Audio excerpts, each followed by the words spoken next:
Friday, April 4th, 2025. The Senate Judiciary Committee will come to order. We do have a quorum. Just want to make a few announcements before we get started today. Testimony, discussion, and amendments on the bills must be to the provisions within the jurisdiction of our committee. We have a lot of bills to get through today, and it is also the first and second policy deadline. So we're gonna get through these bills before 5 p.m. and just want to make sure, in order to complete that agenda, that folks know there will be really strict adherence to time limits on testimony. We've notified all of our chief authors and testifiers.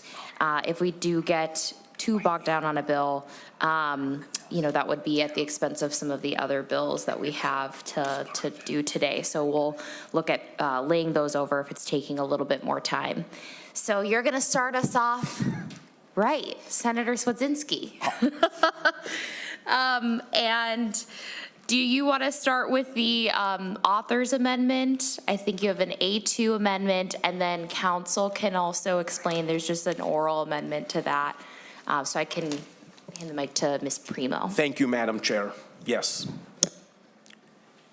Madam Chair and members, so looking at the A2 amendment, page 1, line 1, delete the SCS 2981A-1, amendment 2.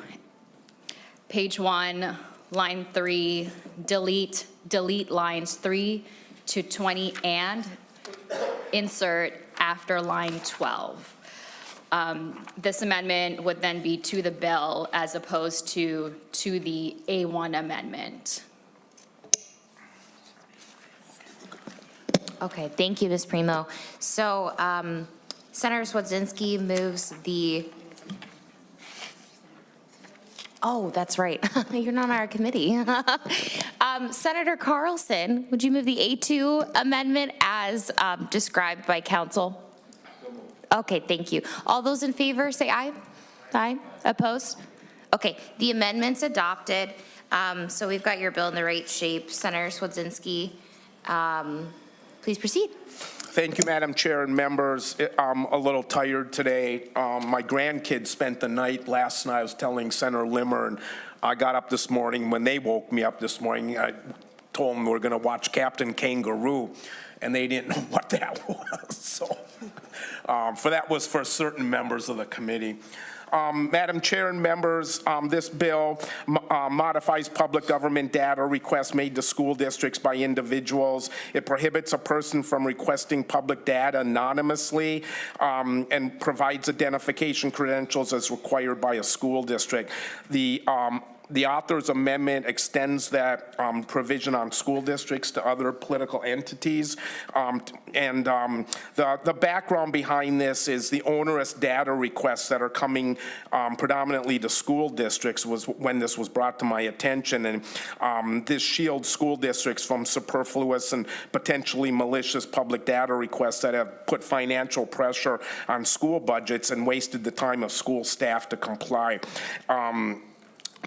The Department of Education's office are here today to help me along with this, but the overriding goal, we all want to prevent fraud, waste, and abuse in the Department of Education and all agencies, and I think this bill will help that. And but the anecdote I'd like to share is Owatonna, I believe, had 12 requests anonymously, and it cost the district $40,000 to provide those requests of data, and that's a salary of a first-year teacher. And the more I delved into this, the more I found out that other school districts were having similar requests, many of them being anonymous. And one was a data request that asked for all the emails of the teacher staff going back 8 years that the buzzword or the phrase, the catchword was ethnic studies. And so, again, it was, anecdotal and hearsay, but enough of those have been brought to my attention. So with that said, that's the intent and the purpose of the bill. Thank you, Madam Chair and members.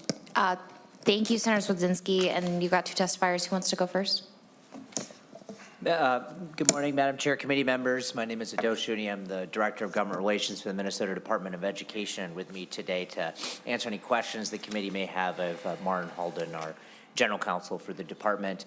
I'm going to be speaking to the underlying bill, which contemplates MDE's Office of Inspector General, as well as a data provision that's unrelated to that office. So thank you for hearing these provisions today, which are contained in the Governor's Education Policy Bill. Additionally, the Office of Inspector General provisions are also in the Governor's anti-fraud package. The Office of Inspector General is charged with protecting the integrity of MDE and the state by detecting and preventing fraud, waste, and abuse in MDE programs. The OIG accomplishes this by conducting independent and objective investigations to promote the integrity of the department's programs and operations. When the OIG detects fraud or other misuse of public funds, the Inspector General works with law enforcement to partner on any investigations and in support of subsequent civil and criminal prosecution. The OIG may also recommend a range of sanctions to the Commissioner, including temporary and permanent sanctions like withholding payments, ending program participation, and recovering funds. Since the establishment of MDE's OIG in statute, and I'll note this is the first state OIG established in statute, and with funding from the 2023 legislative session, we have been busy setting up the office, initiating investigations, and implementing improvements.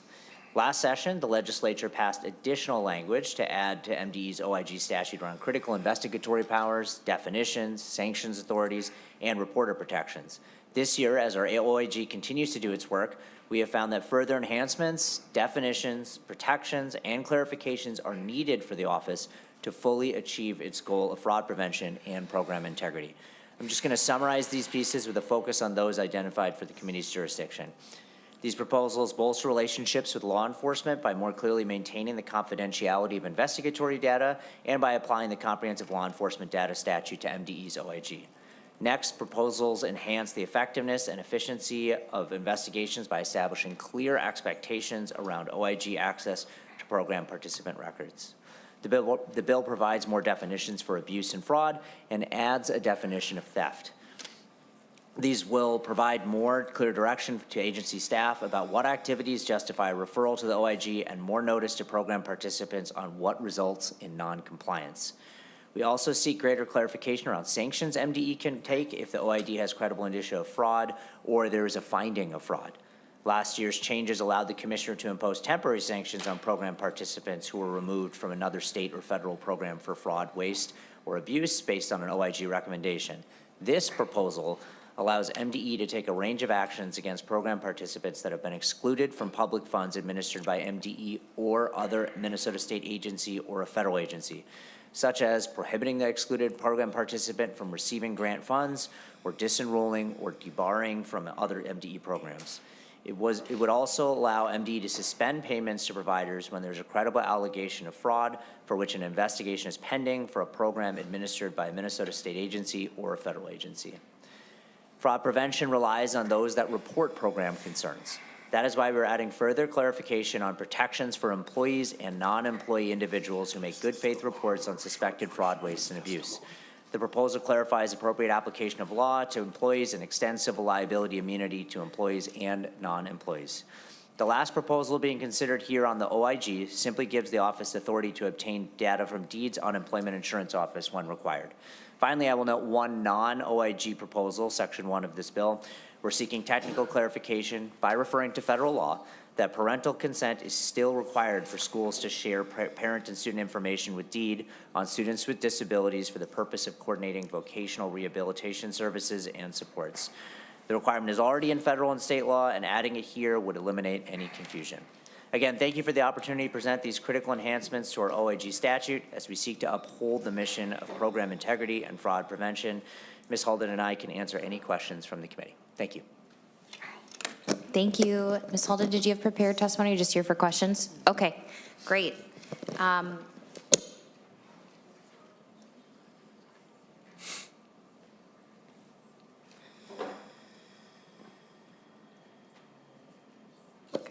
Is there anyone else who wishes to testify on the bill?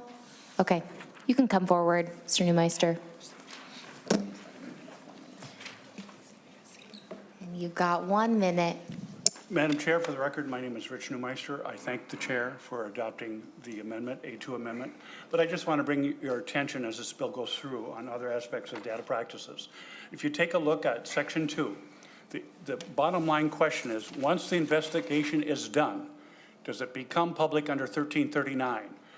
News media people and the public who I've talked with have tried to get information from the IG under the Department Human Services and with the Department of MDE.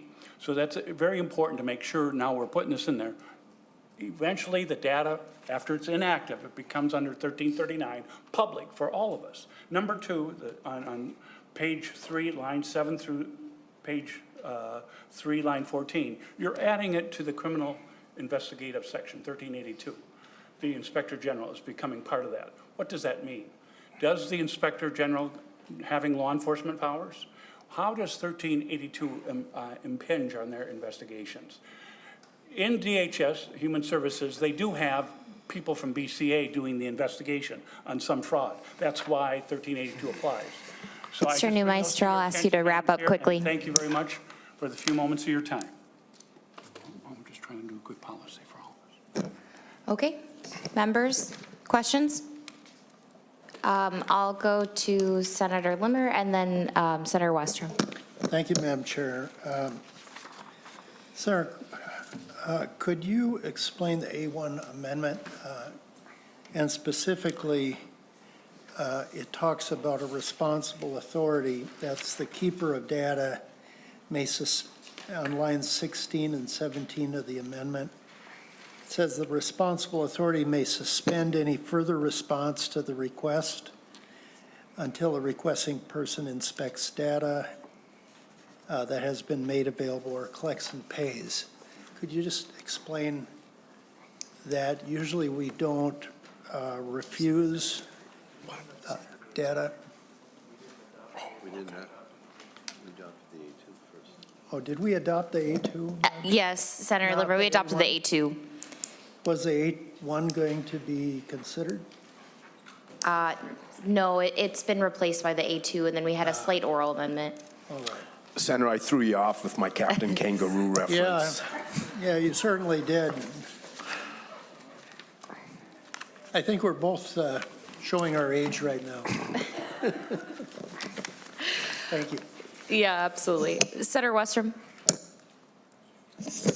Madam Chair, that's what I'm, maybe on the same track as Senator Limmer, Senator Cwodzinski, or one of the testifiers.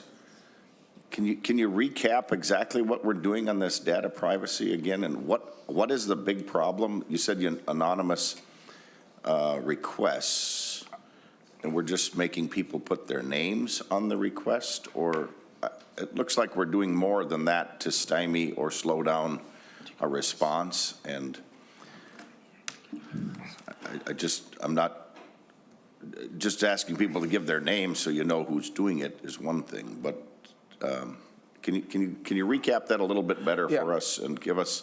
I'm just not compelled to believe the testimony, because not all schools are good actors either, and there are sometimes things that they, when you get into a contentious referendum, I have stories of, and the schools sometimes get to the gray line, and I would contend go over the gray line, because they've got something they're pushing and the citizens maybe aren't on board with it, for example, and that's when a lot of these requests come in. But this government institution always has an upper hand, and so I don't want us to be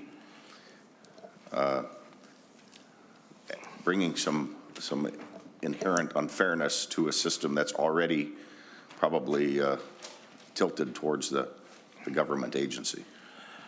Senator Cwodzinski. Thank you, Madam Chair. Yes, Senator, that's a insightful observation, and my comment, and maybe the testifiers to my right and left have more to add, but this doesn't really limit access. It just holds people that their intent is to muck up the system and cost taxpayers money, that they have to come forward and either pay the expenses or show their faces after, I believe it's 5 days of collection of, after the request is made. So I think it is fair, and the bad actors that are trying to, throw sawdust in the gears in this process, it prevents them from doing the bad things that cost taxpayers a lot of money. I'm going to go to Senator Howe and then Senator Kroon. Thank you, Madam Chair, and Senator Cwodzinski. The comment you just made is 5 days after the request is made, they have to come forward, or 5 days after the request is fulfilled, they have to come pick it up? If it's not available, I don't know if I'd come and try to pick it up. Mr. Rooney? Madam Chair, Senator Howe, just to be clear, this isn't part of the governor's anti-fraud package, but reading the amendment, it's notification after 5 days after the notification that responsive data are available for inspection or collection.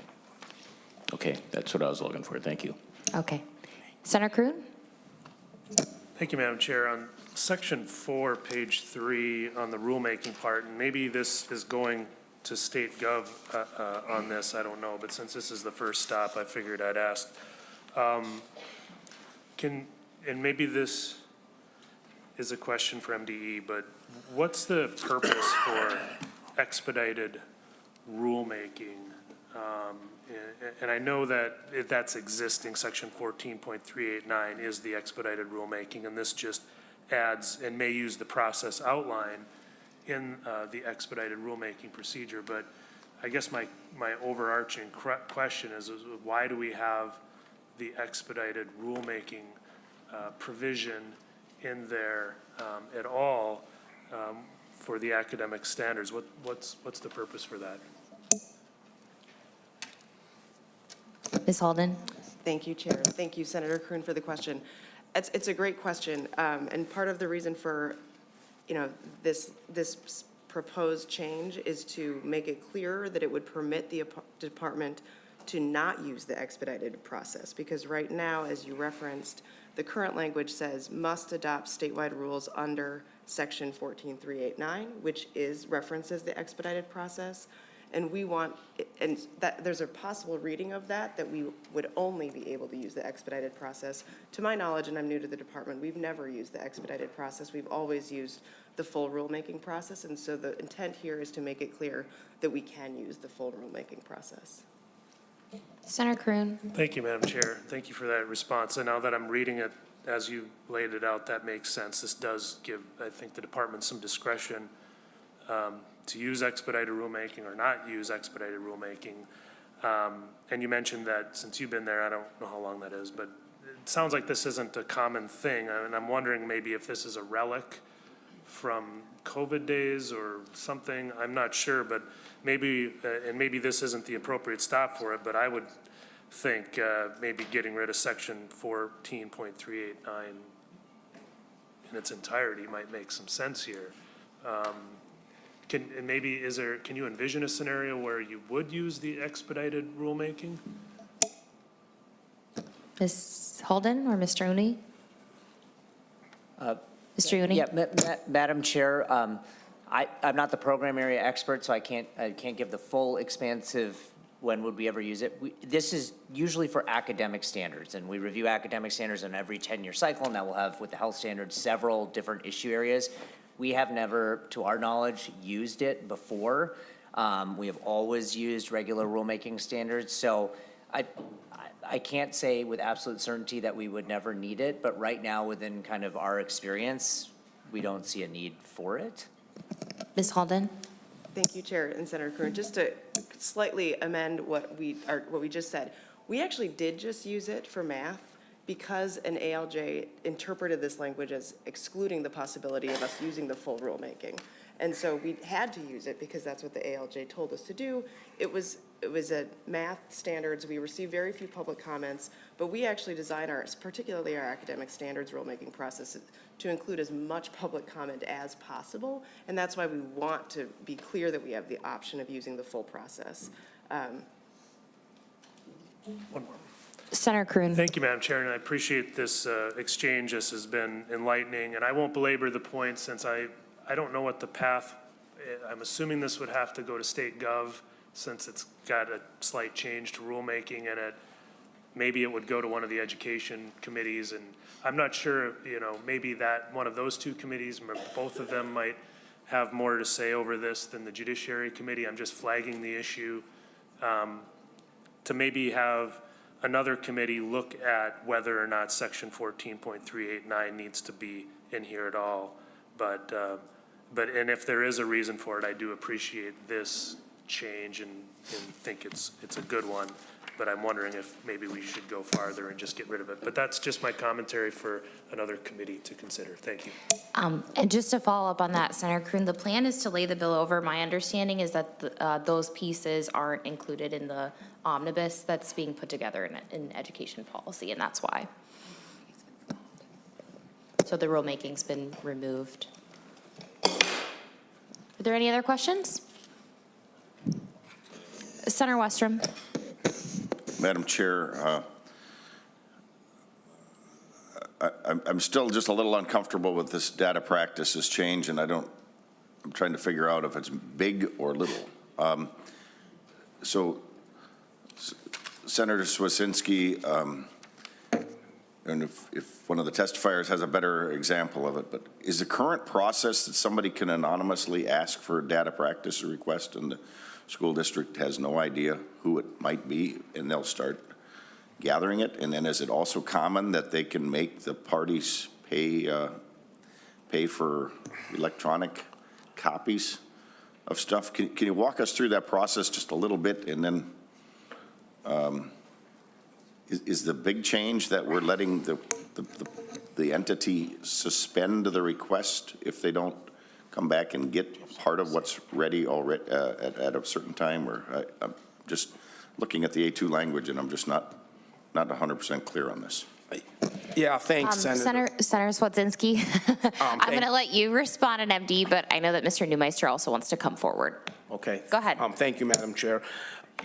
I don't know how prevalent this problem is, Senator. I do know it's been brought to my attention by a few school districts that are saying that there's people out there, and maybe their intent is legitimate, they want to have, access to what's happening in school districts, but that they're requesting this data that takes hours and hours and hours of somebody for the school district to collect under the guise of, Freedom of Information Act type stuff, and then they never pick it up. And the anecdote I referenced earlier was really disturbing to me, and that was the impetus for this bill, is that the one school district, and as I said, I'm not sure it was Owatonna, but I'm pretty sure they spent $40,000 on providing the information for by the requestee, and they never even picked it up. So that's the problem that we're facing, and Senator Kroon brought to my attention, and he'll correct me if this is wrong,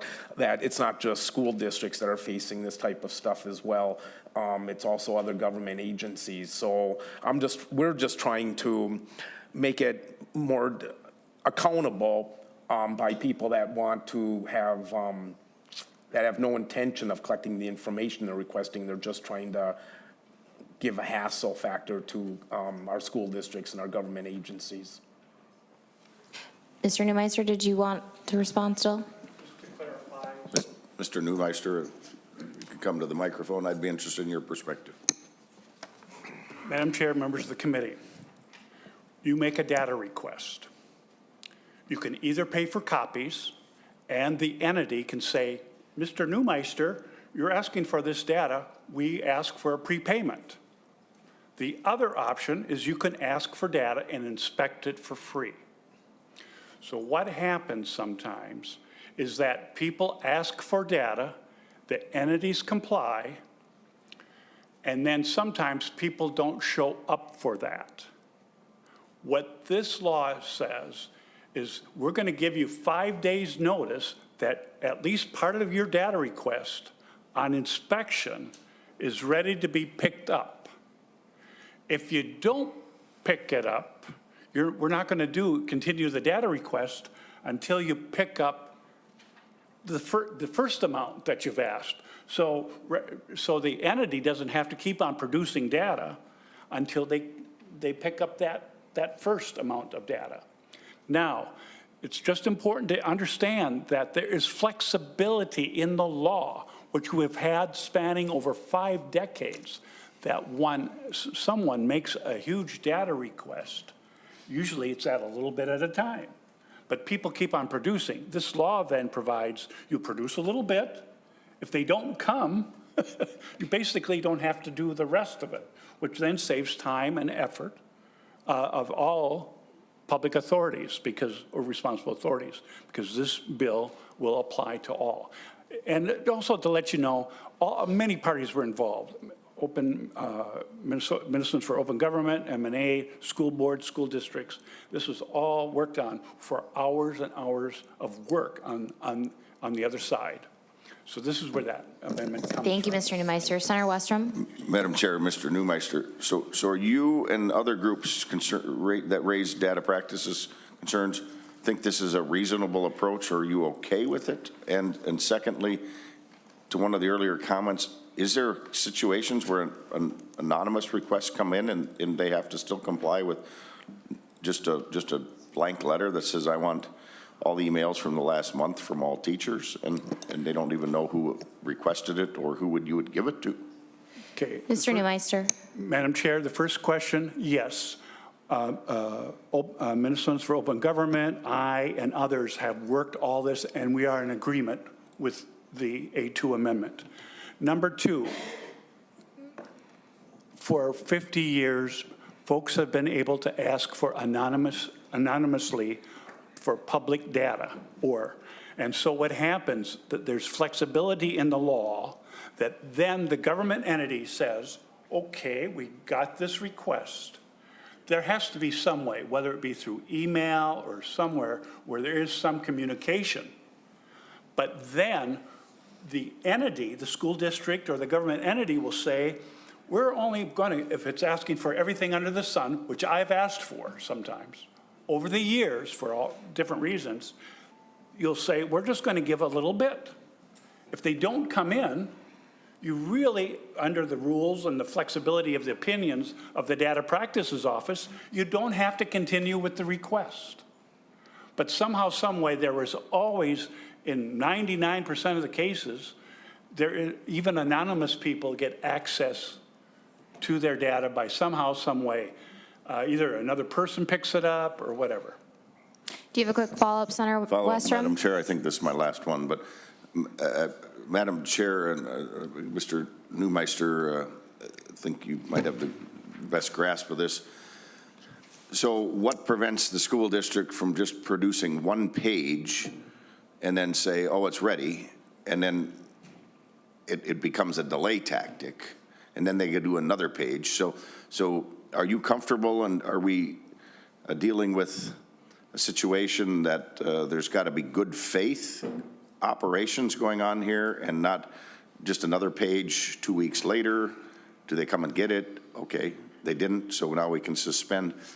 And then how long does a party have to pick it up? Because, you know, in my district, I've got a lot of people that drive truck over the road, and they might be gone for 2 weeks at a time. And they may physically not be able to get there if they have to pick it up. Maybe they can get it emailed, but I'm just worried, when can they say, oh, they didn't pick it up in time, so we're going to delete this request? But you see what I'm saying? Thank you. You got the question. I'm just, to keep us moving along, if Senator Kroon and Senator Howe, if you want to ask your questions as well, and then I'm just going to have them respond to all of those. Thank you, Madam Chair. I was just going to comment that this was there's good policy debates on both sides of this, and people have differing perspectives. This is a good, I think, compromise between both sides that many people have worked on, and I was just going to throw that in for input. Thank you. Thank you, Senator Kroon. Senator Howe? My question was a process question. because you mentioned this bill was going to be laid over. So my question is how the A2 actually get back to the original bill if it's laid over here in Judiciary?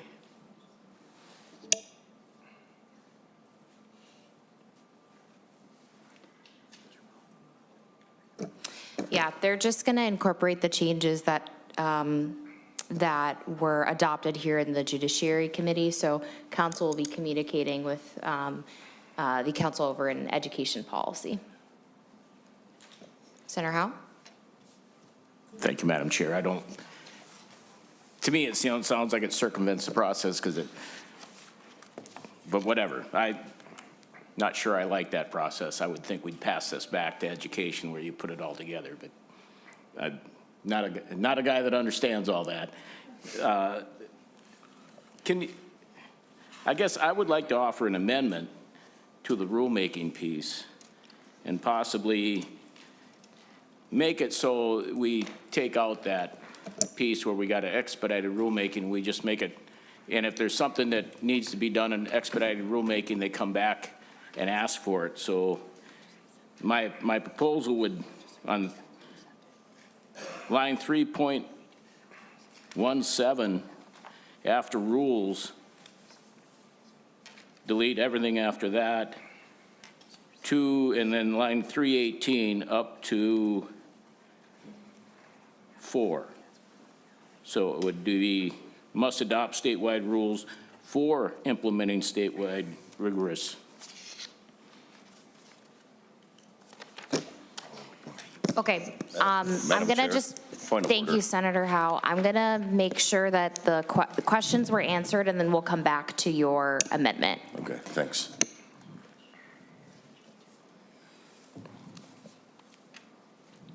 Mr. Newmeister?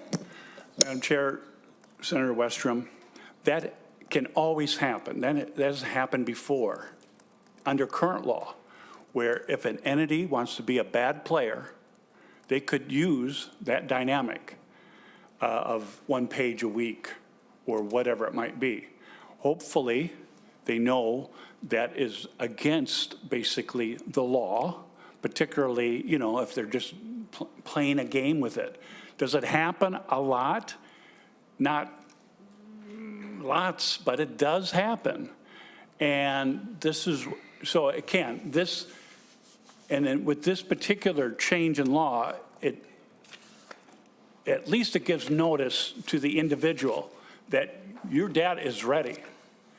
And if all of a sudden they're playing the game of 1 page at a time when they could have gotten it promptly, you know, it's only 100 pages or something, hopefully the people know that, and then they'll take what the usual standard is.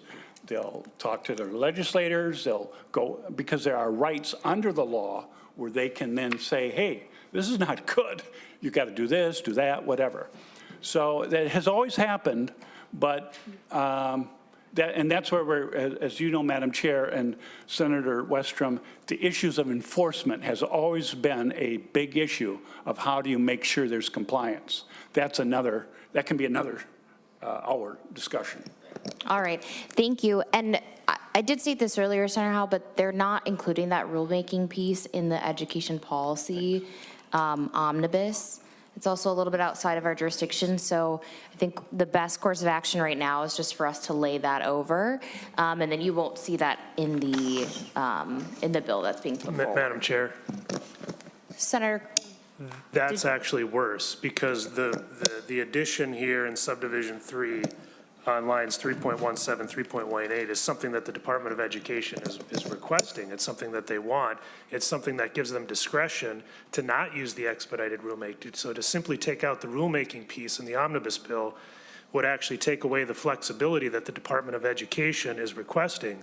Senator Howe's amendment would simply take out the expedited rulemaking altogether.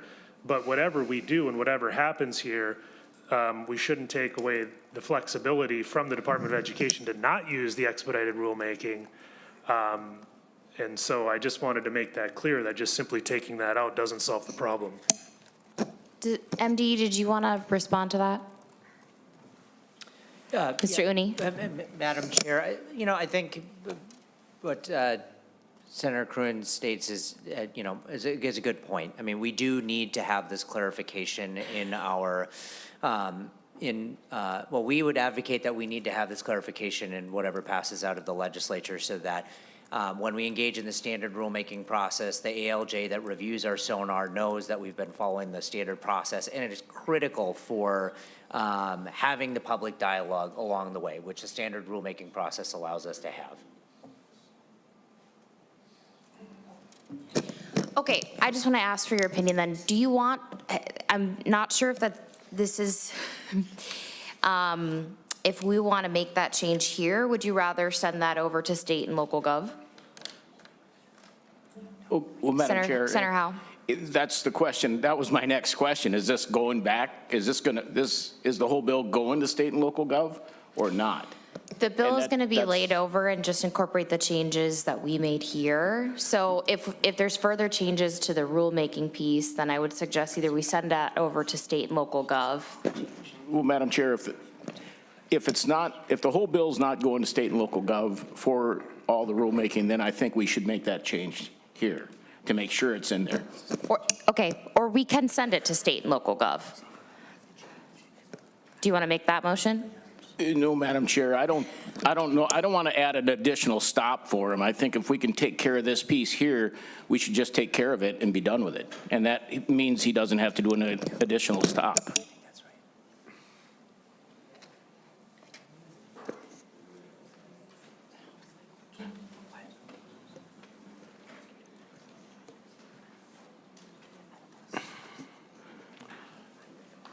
So, Madam Chair, I'll just renew my motion. Senator Howe? I'll just renew my motion to make the Okay. amendment. Can you just, do you want to have council explain that, or do you, Absolutely. Okay. Ms. Primo?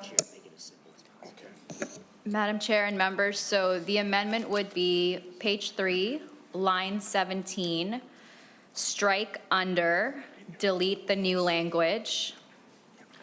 Page 3, line 18, delete the new language, strike section 14.389. Okay. Senator Howe makes the motion as described by council. All those in favor, say aye. Aye. Opposed? Okay, the amendment's adopted. Is there any other discussion about the pieces within our jurisdiction? Very briefly, Senator Westrom. Very briefly, Madam Chair, I just wanted to be clear again on Senator Howe's question. My understanding at the beginning is we did the A2 amendment to the underlying bill. Mm-hmm. Is that correct? That's correct. That's correct. So to his question, the A2 will be adopted because it will be incorporated into the bill as amended. That's correct. Okay, thanks. Thank you. All right. Do you have any closing comments, Senator Cwodzinski? Thank you, members and Madam Chair, for your time today, and I'd also like to thank the testifiers for stepping up and helping us through this process. Okay. So thank you and have a wonderful weekend. Thank you so much. With that, Senate File 2981 is laid over. And Senator Klein, you can come forward. We're going to take up Senate File 2457.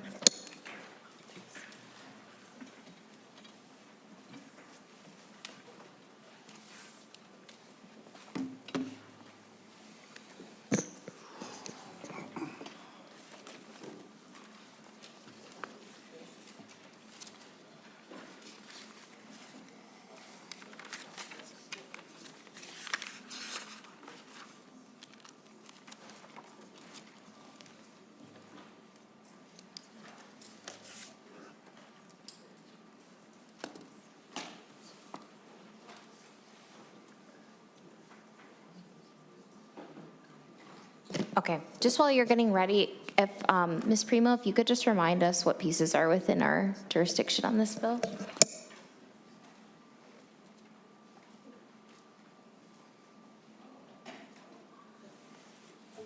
Madam Chair and members, on 2457, sections 1 through 3, which deal with data calls and related data.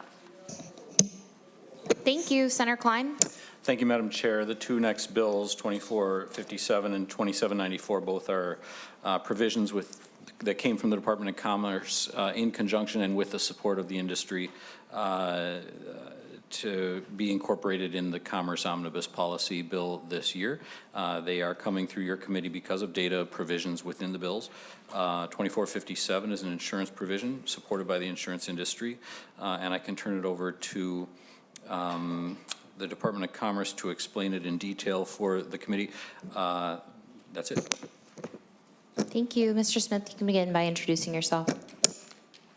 Chair Verbatim, members of the committee, my name is Sam Smith, and I'm here to testify in support of Senate File 2457 on behalf of the Department of Commerce. Sections 1 through 3 of the bill respond directly to industry feedback we received this fall while working with property and casualty insurers on a regulatory project. This proposal clarifies how data gathered from companies for a specific project or research purposes will be classified, providing more precision and clarity for companies and the department. This also clarifies how Commerce shares summary-level information publicly while confirming that the individual company data is appropriately shielded from public view. This proposal will help Commerce, making our speed-to-market times faster when we conduct data calls that inform our regulatory practice, and provides more specific clarity to insurers about the classification of their data so that they can confidently partner with us on these specific projects. Section 1 of the bill defines data call as a project where Commerce is seeking information from companies for a specific and targeted regulatory purpose. We worked with the industry on this definition so it is clear to all companies and the agency. Section 2 outlines the classification of company data under Chapter 13 and allows for summary-level, de-identified data to be shared publicly as a result of the data call project. It also includes language that matches what we can have in several other sections of law regarding the sharing of data with regulatory or law enforcement partners. We used Minnesota Statute 68.031, subdivision 4E2 as our specific model here. Section 3 is a conforming change, adding data calls to the list of powers the Commissioner has in that section.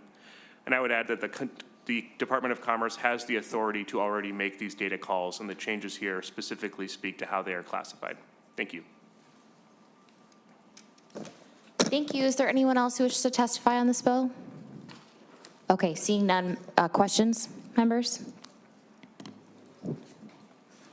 Okay, and the plan is to send this to state and local government, or no? That one's wrong. It's going to be Commerce. Commerce? Back to Commerce. Okay. Senator Seeberger moves that Senate File 2457 be recommended to pass and be referred to the Committee on Commerce and Consumer Protection. All those in favor say aye. Aye. Opposed? Okay. The bill is on its way to Commerce, and then you can move to Senate File 2794. Senator Klein. Thank you, Madam Chair. With the same introductory comments, if you like, we can have Ms. Priya describe which sections of the bill are relevant to your committee. Actually, I have it here. It is Section 1, lines 214 to 313, Section 7, Section 10, Section 18, Section 16, line 14.8, Section 19. Senator Klein. Yeah, I think we had mostly sections 18 through 21. All right. Okay. We'll leave it at that, and I can turn it over to the Department of Commerce. Thank you, Mr. Smith. Madam Chair, members of the committee, again, my name is Sam Smith. I'm testifying in support of Senate File 2794 on behalf of the Department of Commerce. The National Association of Insurance Commissioners, or NAIC, created this model legislation where it has been scrutinized by state regulatory bodies and our industry partners to ensure that the insurance industry is consistently regulated in each state. This legislation must pass the Department of Commerce, the legislature, to maintain our accreditation from the NAIC. The group capital and liquidity changes to Chapter 60D provide an additional analytical tool for the department to understand the financial condition of non-insurance entities within an insurance holding company. The data classification provisions are consistent with existing data classification for similar data reported to the Minnesota Department of Commerce pursuant to Chapter 60D. Minnesota Statute 60D.22 provides that similarly reported data are classified as confidential or protected non-public, or both. And so it's understanding that we are simply applying the same standards that exist to this new model law from the NAIC. Thank you. Thank you. Is there anyone else who wishes to come forward to testify on this bill? Okay, seeing none. Questions, members?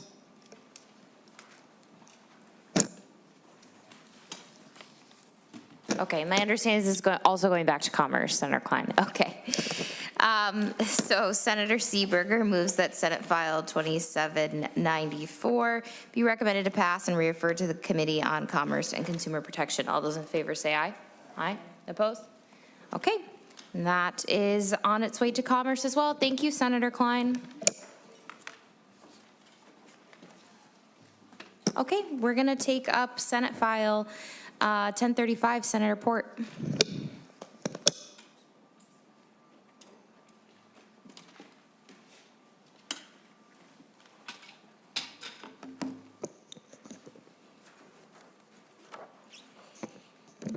When you're ready, Senator Port. Thank you, Madam Chair, members. This is Senate File 1035. The federal landscape regarding post-secondary institutions to address and respond to sexual violence has been interpreted and analyzed by each administration since President George Bush. This led to confusion among students and employees of post-secondary institutions. The most sweeping changes to institutions' obligations to address and respond to sexual violence occurred in the 2020 Title IX regulations, which required institutions to follow prescriptive and robust grievance procedures. This included a strict definition of sexual harassment, a required dismissal under Title IX, and a mechanism for responding parties to confront the allegations and evidence before them through a live hearing with cross-examination by a party's advisor. The 2020 regulations proved to be a costly financial and administrative lift for post-secondary institutions. The Title IX regulations released in April 2024 sought to give institutions flexibility in grievance procedures that recognized institutions' understanding of the needs of their community while maintaining strong due process procedures. The regulations' effective date was scheduled for August 1st, 2024. However, several states and organizations contested the 2024 regulations in court, which ultimately resulted in an injunction prohibiting the U.S. Department of Education from enforcing the 2024 regulations in many K-12 and post-secondary institutions across the country. This affected 17 post-secondary institutions in Minnesota, including the entire University of Minnesota and Minnesota state systems. On January 9th, 2025, a federal court judge in Kentucky vacated the 2024 regulations in its entirety. Many private and tribal post-secondary institutions in Minnesota were required to immediately revert to the 2020 regulations. That meant institutions following 2024 grievance procedures had to tell victims currently in process that their case had to pivot to the prescriptive 2020 process or was dismissed because of the 2020 Title IX regulations. Under 2020 regulations, institutions are not required to respond to allegations of sexual harassment dismissed under Title IX. Institutions had to try to retrain students and employees again in a swift time. Data from the sexual assault data report indicated a decline in reports from sexual assault from 419 in the 2020 report to 316 in the 2024 report. COVID-19 likely had some impact on the numbers reported in the 2021 report, but institutions, advocates, and community organizations who support victims note the chilling effect of the 2020 regulations on victim reporting and seeking a formal complaint and grievance resolution process. Institutions report that the 2024 report, more violent acts such as non-consensual biting, punching, and strangulation during non-consensual sexual incidents. Institutions reported fatigue in changing policy and practices, financial and administrative constraints. Students and institutions are asking for stability. Reports of sexual misconduct that fall out of the Title IX jurisdiction do not have to be addressed by the institutions if we don't update these guidelines. Many states across the country include grievance procedures in state law, including Massachusetts, Connecticut, Vermont, New Hampshire, and Illinois. This would simply codify into our state law grievance procedures so that there is stability across the university, min-state, and private and smaller colleges, so they do not all have to be updating these consistently on their own. Thank you, Senator Port. And I know we have the A6 amendment. Senator Carlson moves the A6 amendment. Ms. Primo, if you could just give us an explanation. Madam Chair and members, the amendment makes some technical and clarifying changes.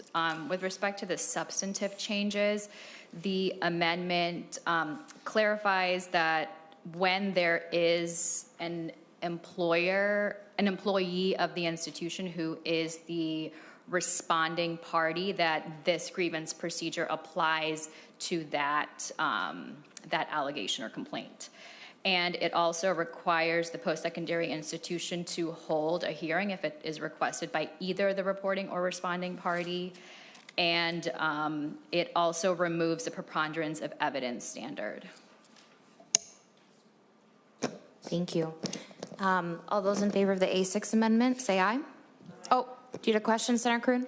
Thank you, Madam Chair. Yeah, on the A6, if it removes the preponderance of the evidence standard, what standard does it replace? So my understanding is that it's going to be up to the colleges to decide. I believe most end up picking that standard, but there may be an instance where someone would pick a clear and convincing. We're just not codifying the standard in this bill.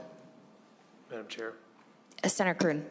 Thank you, Madam Chair. And who would be making the decision on that issue? Yep. I believe it's up to the individual institutions to decide. Senator Port. Thank you, Madam Chair. Senator Kroon, it is up to the individual institutions, which is how it currently works under the Title IX standards. They can each set their own. Right now, all universities across Minnesota, except for one, use the preponderance of evidence. One uses the clear and convincing. Madam Chair. Senator Kroon. I appreciate that, and I don't have a problem, I guess, giving the institution the flexibility to choose clear and convincing over preponderance of evidence. But if we get rid of a standard altogether, would it not be true that an institution could choose a standard below preponderance of the evidence and maybe something like probable cause? And it seems to me like we should at least have a minimum of preponderance of the evidence if we're going to be going down this road. Senator Port. Thank you, Madam Chair. Senator Kroon, I am certainly open to removing that piece from this amendment at this point. I don't disagree with you. I think the question, some people want it to be higher, some institutions want it to be higher. I have no problem with it being set at preponderance of evidence. Sorry, Senator Kroon. Thank you, Madam Chair. If there's a way, maybe we could amend the A6 to say, I don't know what the right term is. At a minimum. At a minimum, or something, if council could help with some language on that. Okay. We'll look into that. Ms. Primo? Madam Chair, so I think what it sounds like is being proposed is first we would amend the A6 to delete line 1.12 because that's the piece that's removing the preponderance of the evidence standard. And then we would propose on the bill, page 5, line 29, after apply, insert, comma, at a minimum, comma.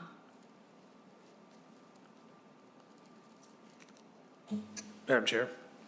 Senator Kroon. Thank you, Madam Chair. So I guess for the purposes of the A6, the amendment would be simply to strike line .112, and then once that adopted, then there would be a separate amendment on the underlying bill, or can we do that all together? I think we can amend this into the A6, and then we can adopt that amendment. So moved. Okay, so Senator Kroon, I'm going to have you propose this amendment to the A6 amendment as described by council. Thank you. On that amendment, all those in favor say aye. Aye. Opposed? Okay.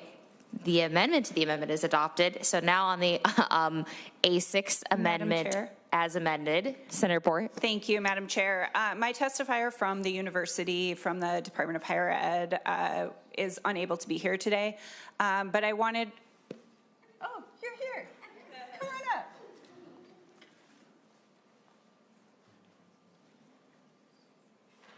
Do you want to talk about the requirement if somebody requests it, hearing?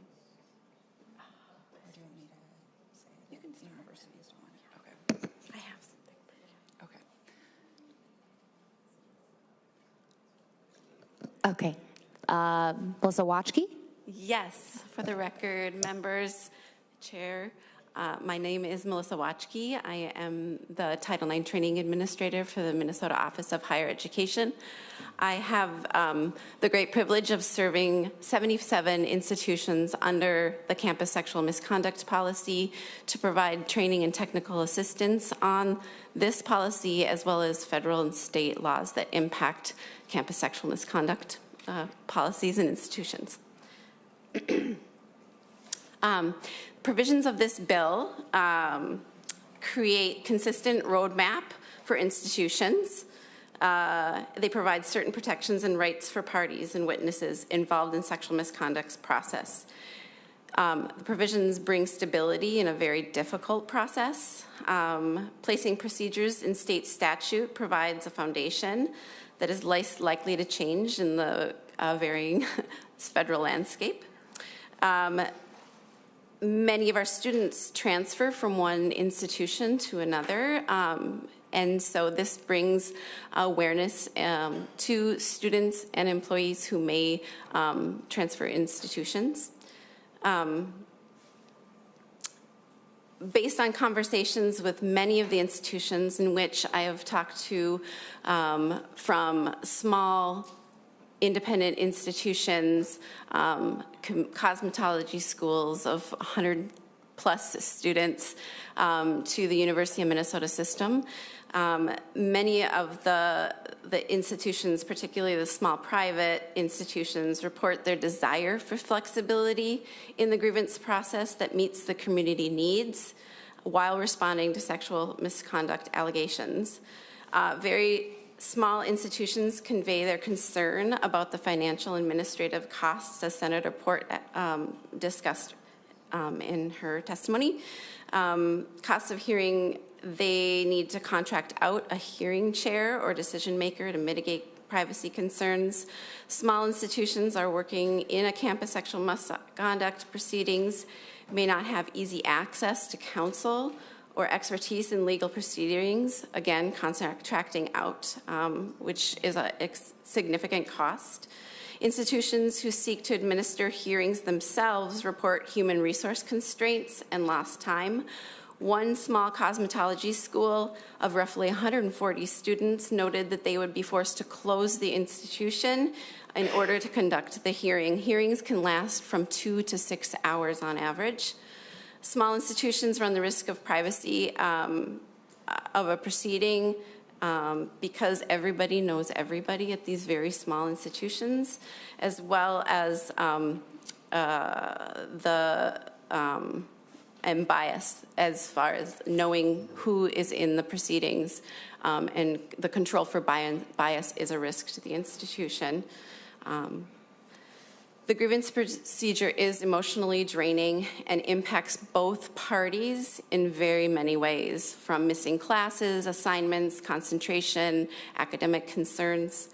But overall, this bill empowers complainants with choice of what the preferred resolution for that person in order to help with their healing journey, while maintaining due process for all parties.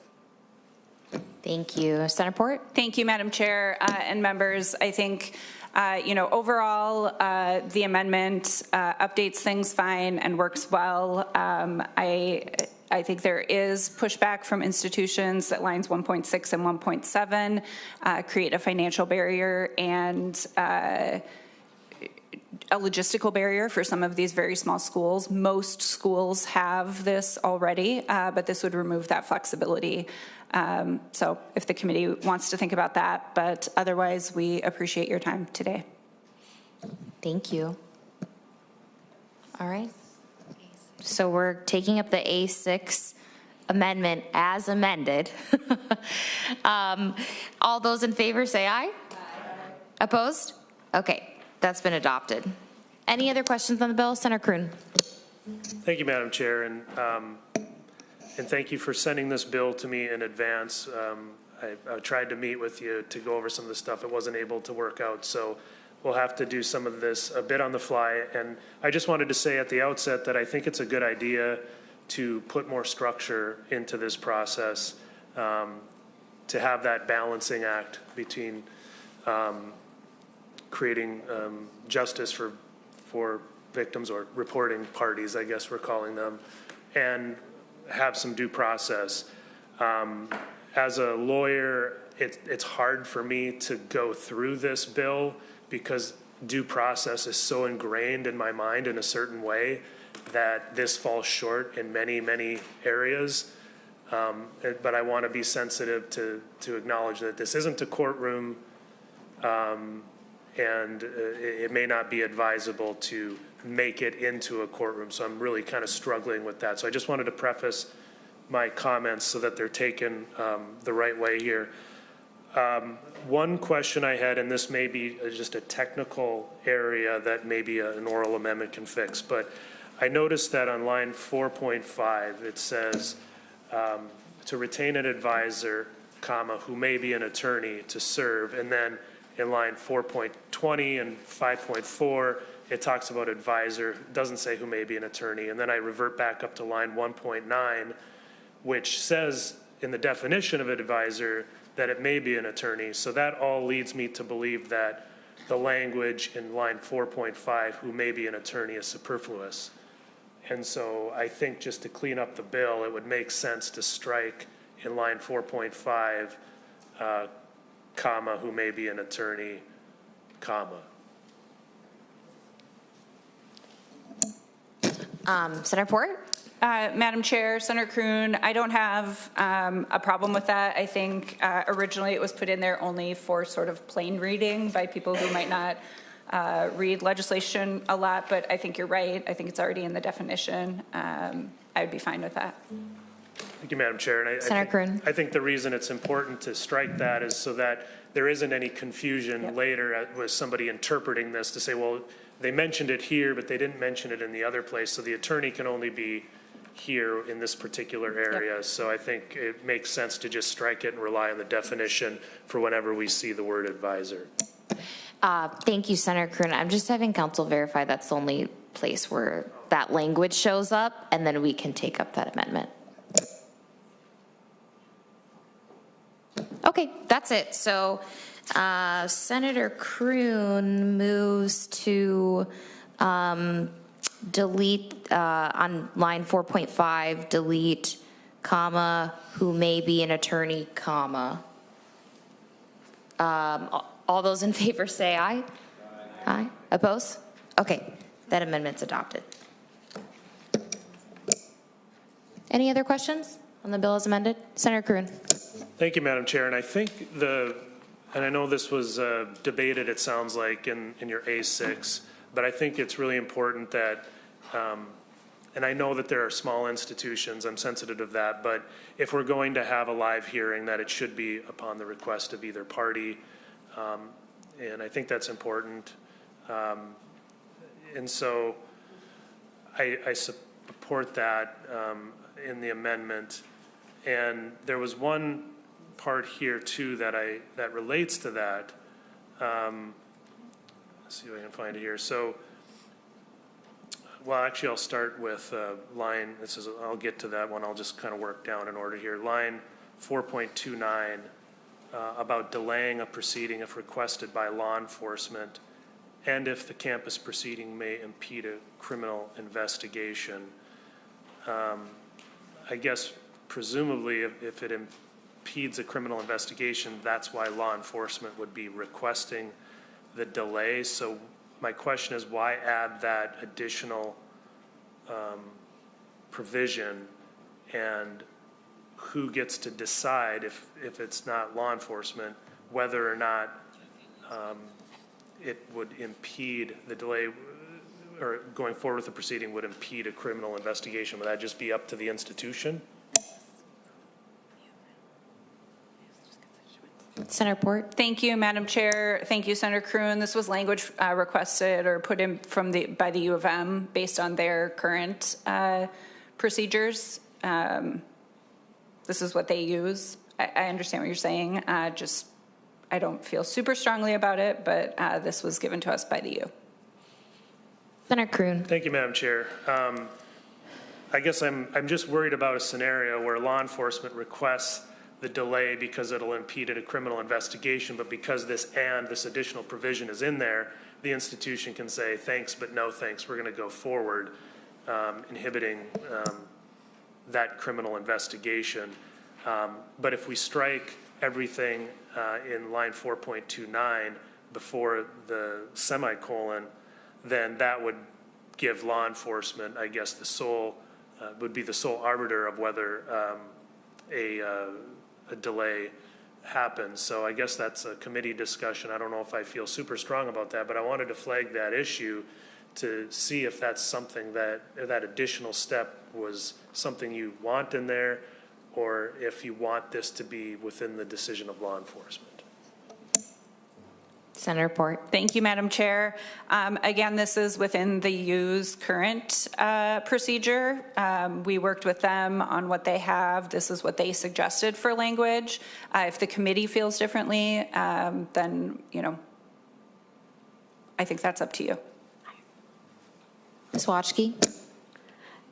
Thank you, Chair. Senator Kroon, I believe the impact for institutions and is that they're concerned on both sides, that law enforcement would put unneeded delays, and the institution might put unneeded delays. And so then institutions and or responding parties and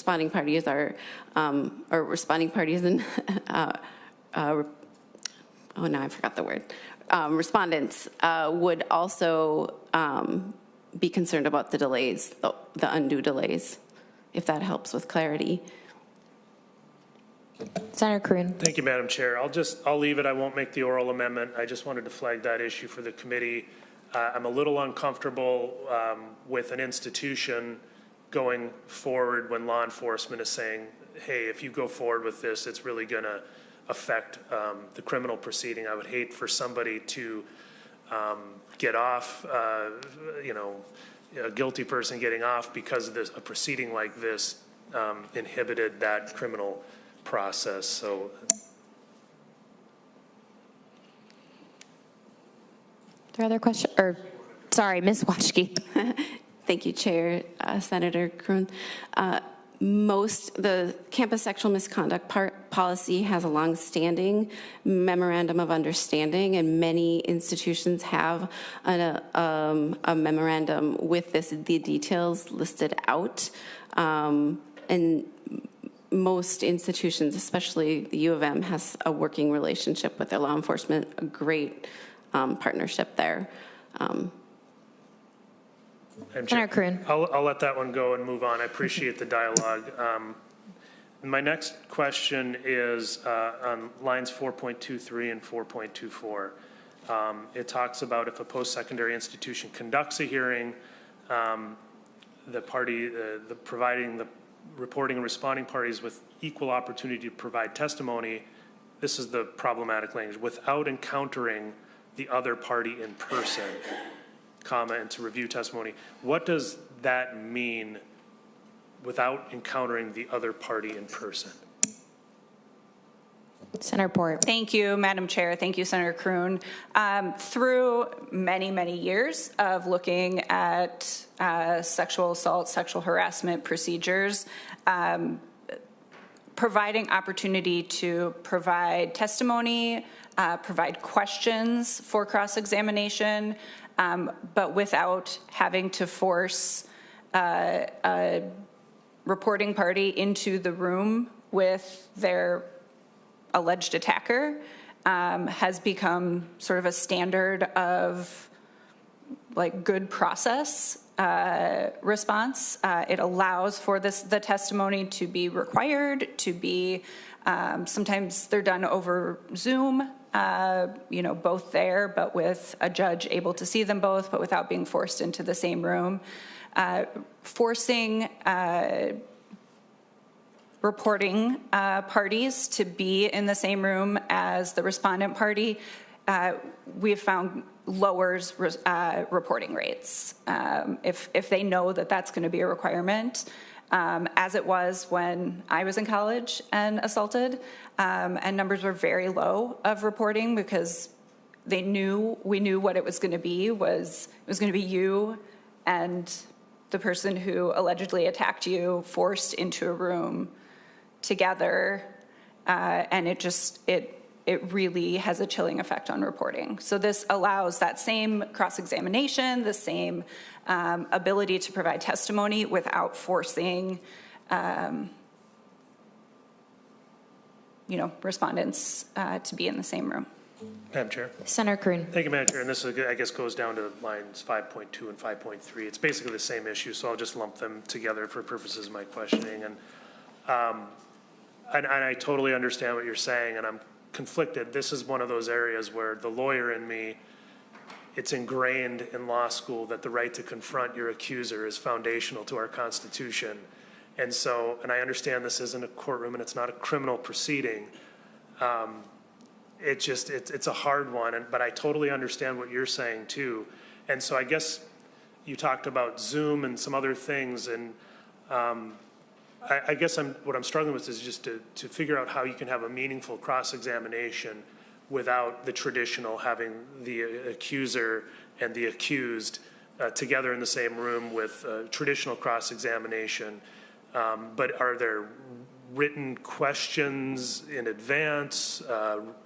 Can you just help me so that I can satisfy this kind of due process dilemma I have in my head on this very sensitive issue?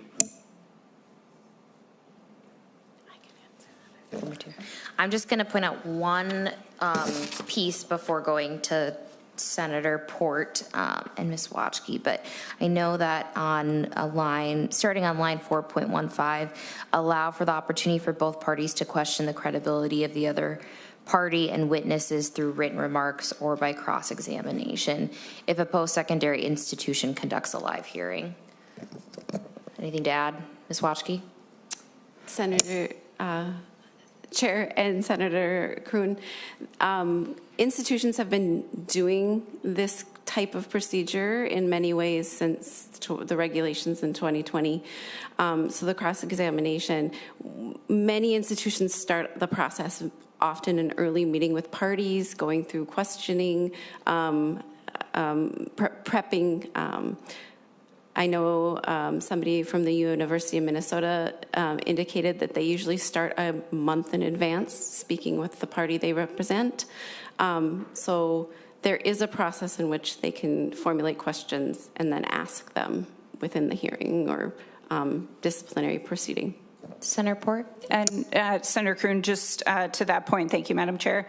On 4.20 and 4.21, gets to each institution sort of builds out their specific process and how it would work, but these are all the required pieces, which is why we're putting them in law, to make sure that there is a time to have an advisor if they don't have an attorney or an advisor that is an attorney, as we discussed earlier, help them formulate those questions, make sure that there is a process. Senator Kroon. Thank you, Madam Chair, and thank you for that response. I'm not going to offer an amendment on any of that. I understand the intent of the bill and the sensitivity to it. I still struggle with it, but I'm going to move on because I think this bill is an improvement over existing practice, and that the lawyer part of me will just have to be okay with that. Then my next question is line 5.5. It says, and this has to do with a cross-examination, can be performed by an advisor, which we've already established may or may not be an attorney, and this cross-examination could take various forms, as you were saying. But then it says, or an adjudicator of the campus disciplinary proceeding. And my question is, isn't the adjudicator the one making the ultimate decision here? And why is the person responsible for making the ultimate decision conducting a cross-examination? Senator Port. Thank you, Madam Chair. Thank you, Senator Kroon. Particularly in some of the smaller institutions, there's only sort of one person that will be assigned to this, and they are able to, you know, if questions are submitted to them, they'll ask them of the other person. If they have questions, they'll ask them back, but they'll be sort of the only person if they don't have advisors, if the person doesn't have an advisor or an attorney that they want to represent them. Thank you, Madam Chair. Senator Kroon. Thank you for that explanation. And I guess in any civil or criminal trial in court, a judge is always free to ask questions of witnesses. It's usually not phrased as a cross-examination. I guess maybe that's where the red flag went up for me. And I wouldn't want to take away the panel or the adjudicator's right to ask questions. I don't know if calling it a cross-examination is the best wording there, and it could possibly say something that you're just permitted to ask questions of the witness. But then we would have to separate that out, and that would kind of be a big deal. But I understand the intent of that, so I'm fine, I guess, leaving that in there. But if we could back up a little bit to this panel or the adjudicator, and it sounds like in some instances it's multiple people, and in some instances it's just one person. Can you walk me through, and maybe this varies from institution to institution, but how is that panel selected or that person selected? Presumably it's by the institution, but within that institution, who is making that decision? Senator Port. Thank you, Madam Chair. Thank you, Senator Kroon. It is institution to institution. It certainly varies significantly based on the size of the institution. I do have more to add. I mean, each institution just sets their own procedure for how that is decided. For some, it's within like each department. For some, it's within like an HR department. For some, it's just one person. Oh, Ms. Watchke. Thank you, Chair. Senator Kroon, in the campus sexual misconduct policy, there is a requirement to train if they're doing it within house, within the institution. They do have a requirement to train on specific processes. So that's within the current statute. Senator Kroon. Thank you. You know, I think I struggle with this, the due process part of this, because the allegations involved in these are very serious for both the victim and the accused, and getting it right is very important. We're talking about people's lives in both ways, and both. We have to be very cognizant of both, and I struggle with this. I commend you for bringing the bill because I think it's an improvement over kind of what's seemingly like a much more unstructured process right now, that we're trying to kind of bring this, have some level of consistency while providing the institutions with some level of flexibility based on their unique situations, how big they are, et cetera. In future years, I think we do maybe need to do some work. I won't get into the rest of this after line 5.6, but I noticed that it seems like this bill is really struggling with trying to recreate the rules of evidence, which of course in a courtroom has this massive body of law already established, what is admissible, what is inadmissible. Here it's trying to put some guidelines in there, but of course it doesn't follow the rules of evidence. It's a bit confusing. I get why you don't want to just simply adopt the rules of evidence, because the average person who is unrepresented, they're not going to know what the rules of evidence are. They're not going to understand hearsay and the exclusions and the exceptions and all of that stuff. And so I'm reluctant to just simply say, let's just adopt the rules of evidence into here, even though that would give us much more predictability. It would make it much easier for a practitioner to be operating in here. But I understand the intent of it. I appreciate the indulgence for the time on this.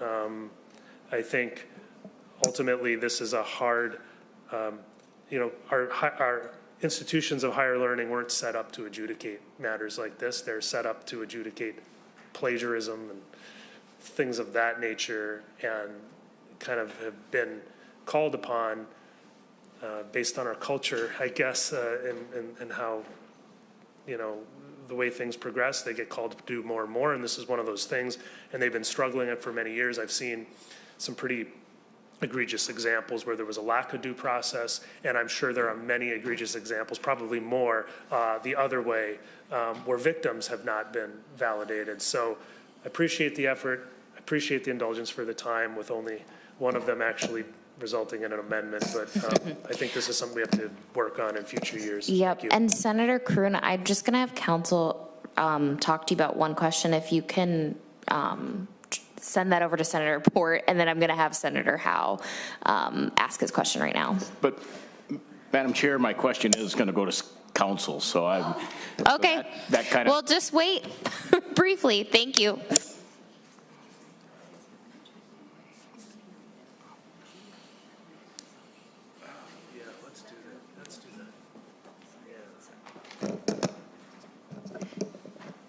Madam Chair. Yes, Senator Kroon. I think there's a possible amendment based on the discussion of the adjudicator doing the cross-examination, just to change that language a little bit to saying the advisor may conduct a cross-examination, but the adjudicator may ask questions, and not refer to it as a cross-examination per se, because that would, I think, imply maybe a little bit of bias by the person who's ultimately charged with making the decision here. We don't want to take away their right to ask questions, but to call it a cross-examination almost implies that it's adversarial. And so I just think maybe we could clean that language up again, and council is running it by the chief officer. Yeah. Senator Port. Thank you, Madam Chair. Council, I appreciate your thoughtfulness on that. I think this is a positive amendment, and I support it. Great. Senator Howe, did you have a question about I think we let this that go. amendment? Okay, great. Can you describe the amendment, council? Madam Chair and members, so on page 5, line 3, delete the colon. Page 5, line 4, delete item 1, parenthesis, item 1, and delete semicolon or insert a period. Page 5, line 5, delete parentheses, item 2, delete the semicolon, insert, may ask questions of any party or witness, period. All right, thank you. Senator Kroon moves the amendment as described by council. All those in favor say aye. Aye. Opposed? Okay, that amendment's adopted. Senator Howe. Thank you, Madam Chair, and I'm just trying to wrap my head around it and from my experience. So for council, I understand that none of these people are swore under oath, so no one's Mirandaized, but it all, with that then, does scales apply, and is this all admissible into court as evidence, and is that why we're concerned about police proceedings and that type of stuff? I'm just trying to get that scope. I understand why we're doing what we're doing. I'm just trying to wrap my head around exactly how this works with the court system. Ms. Primo. Madam Chair and members, yes, there's no sort of formal like Miranda warning. Anything that would apply in sort of that criminal process, none of those are required to be given. I assume the institutions do require some sort of it may depend on their policies and how they conduct the proceedings, or if there is a hearing, what they state to the parties about providing truthful statements and things like that. I'm looking at the underlying statute, and I do not see anything specifically that prohibits any of the information that could be gathered from being admissible in any subsequent or concurrent proceedings. So I assume that the rules about evidence and current practices governing what's hearsay and what's not would apply to those civil and criminal proceedings. And so those would be separate, but yes, I think it's possible that some of this could could be used in those proceedings. Senator Howe. Thank you, Madam Chair. So scales would apply that because they're not Mirandaized, this is all voluntary comments, so that's why it would apply. So that's what I needed to know. Thank you. All right, I'm not seeing any other questions, but appreciate the discussion. Final comments, Senator Port? Thank you, Madam Chair. Thank you, members, for a thoughtful discussion. Having gone through procedure, well, not very much like this, in my own past, it is important that we actually build in a procedure that works for all parties and for institutions to ensure that they can hold these procedures in a way that is fair to students, that protects their students, and that is responsible. So I appreciate the committee's thoughtfulness and thoroughness and ask for your support. Thank you so much. With that, Senator Clark moves that Senate File 1035 as amended be recommended to pass and re-referred to the Committee on Higher Education. All those in favor say aye. Aye. Opposed? Okay. It's on its way back to higher ed. Thank you so much, Senator Port. Oh, Senator Pappas, we're going to take up Senate File 1962.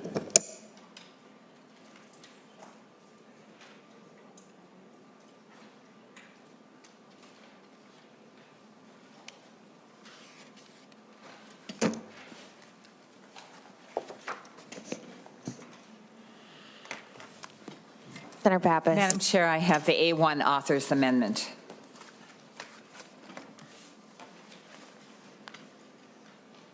Thank you. Senator Pappas moves the A1 author's amendment. All those in favor say aye. Aye. Opposed? Okay, the amendment's adopted. Thank you, Madam Chair. During the foreclosure crisis of the mid-2000s, this legislature took many steps to address the hardship that the loss of so many homes caused on Minnesota's homeowners. One of those responses include passing legislation in 2009 to allow a homeowner to postpone a mortgage sale and give the homeowner a greater chance to save their home by buying more time to come up with the amount they are behind. This law has worked well. However, a recent court decision has made it necessary to clear up an ambiguity in that statute we passed in 2009. The bill simply clarifies that the right to postpone the foreclosure sale applies in judicial foreclosures. Most residential foreclosures are conducted by advertisement, where the court is not involved. However, in 2022, a United States district decision held that where a federal tax lien is on the property, a residential foreclosure must be conducted judicially. Because of that court decision, most foreclosures are now taking place by action. It's crystal clear that the right to postpone a sale is available in a foreclosure by advertisement. It's not clear at all that it's available in a judicial foreclosure. Minnesota has a robust foreclosure prevention program, and housing counselors are unclear whether they can advise clients that they may use the postponement tool in a judicial foreclosure.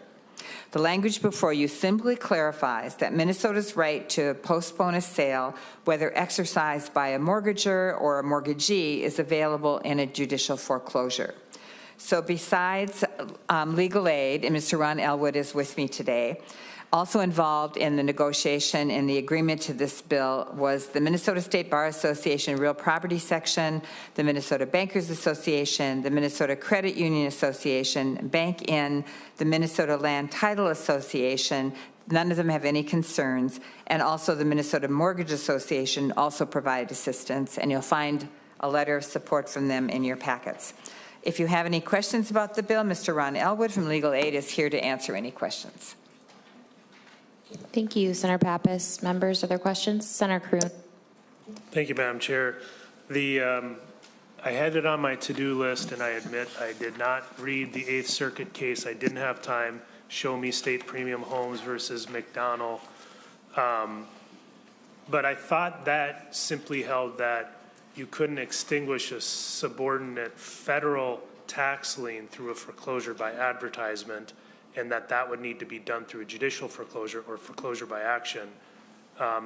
One, do I have that right? And two, does that now follow that the majority, or maybe the vast majority, I think you said, of foreclosures are now being done by action? Because that doesn't seem true to me. Ron Elwood. Madam Chair, Senator Kroon, Ron Elwood with Legal Aid, and I have the decision here if you'd like to read it. Actually, it was the underlying case from the district court essentially requires, more simply, if there's a federal tax lien on the property and it's being foreclosed, you need to go through judicial foreclosure. And then the Eighth Circuit elaborated more on that, but I think the fundamental issue is that our statute is just unclear. It's not that it isn't potentially available, the postponement right. It's just that it's unclear, and it's not the vast majority. It's just that more foreclosures now are taking place. And what's happened is that the foreclosure counseling program of the state, which is extraordinary, but they're not lawyers, and they try to help people. And they've come to us in a number of cases and asked us, because they oftentimes come to us with legal questions, and our attorneys said, well, we think so, but it's not clear. And so this is a very simple bill to just make it crystal clear. That right to postpone has been really successful. And I would point out to you, members and Senator Kroon members, that the original amendment had just given the right to the mortgagor to postpone. And as we discussed this with the stakeholders, Bank In actually said, well, why shouldn't the mortgagee get the same right? And we said, you're right. And so what the amendment before you allows either the mortgagor or the mortgagee to postpone and just allow the homeowner more time to save the home. And that's as simple as that. Madam Chair. Senator Kroon. Thank you, Madam Chair. I appreciate that response. It threw me off when I heard that most foreclosures were being done by action. I think the term is more foreclosures are being done by action now as a result of this decision. If there's a federal tax lien that needs to be extinguished. And as I'm piecing this together, the reason there's confusion on whether this applies to, the postponement applies to foreclosures by action is probably just because it was written into Chapter 580 at the time, because the vast majority of foreclosures relating to residential real property were done under 580. Nobody probably thought to put it in 581. So as I'm reading this, this is just simply adding it to 581, and I don't see any problem with that. Thank you. Any other questions?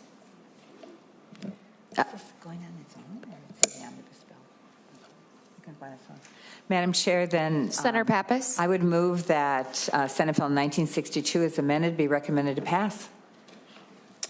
And be recommended to pass and refer to Senate floor? Go to Senate floor. Okay. Senator Pappas moves that Senate File 1962 as amended be recommended to pass and be referred to the Senate floor. All those in favor say aye. Aye. Opposed? Okay. It's on the way to the floor. Thank you. Okay. Senator Mohamed, Senate File 2499.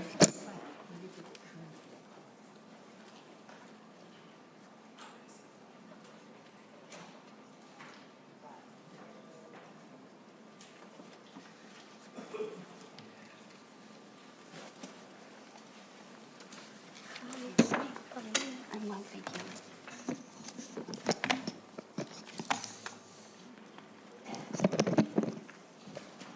All right, Senator Mohamed, when you're ready, I know that you do have a A1 amendment as well, if you want to describe that for us. Thank you, Madam Chair. Yes, the A1 amendment basically is an amendment from Representative Liebling to make sure that the language is specific in terms of what the data is going to be used for when we're shading the data with the AAD PAT. Thank you. And can you just give us your kind of brief explanation of the bill so we can put that into context, Senator Mohamed? Yeah, I will. Thank you, Madam Chair. Before us is Senate File 2499, which allows de-identified EMS data to be shared with the overdose detection mapping application program.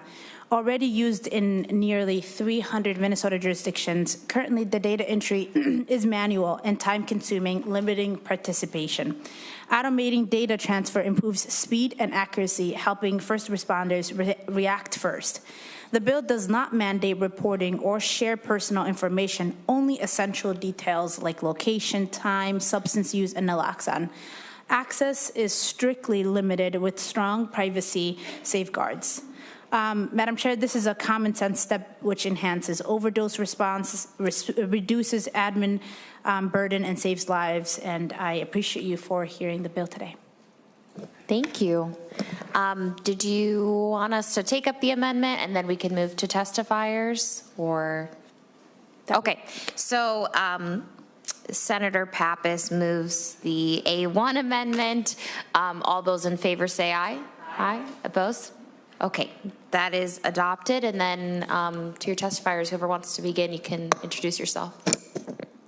Good morning, Madam Chair, members of the committee. My name is Jennifer Blanchard, Deputy with the Office of Addiction and Recovery.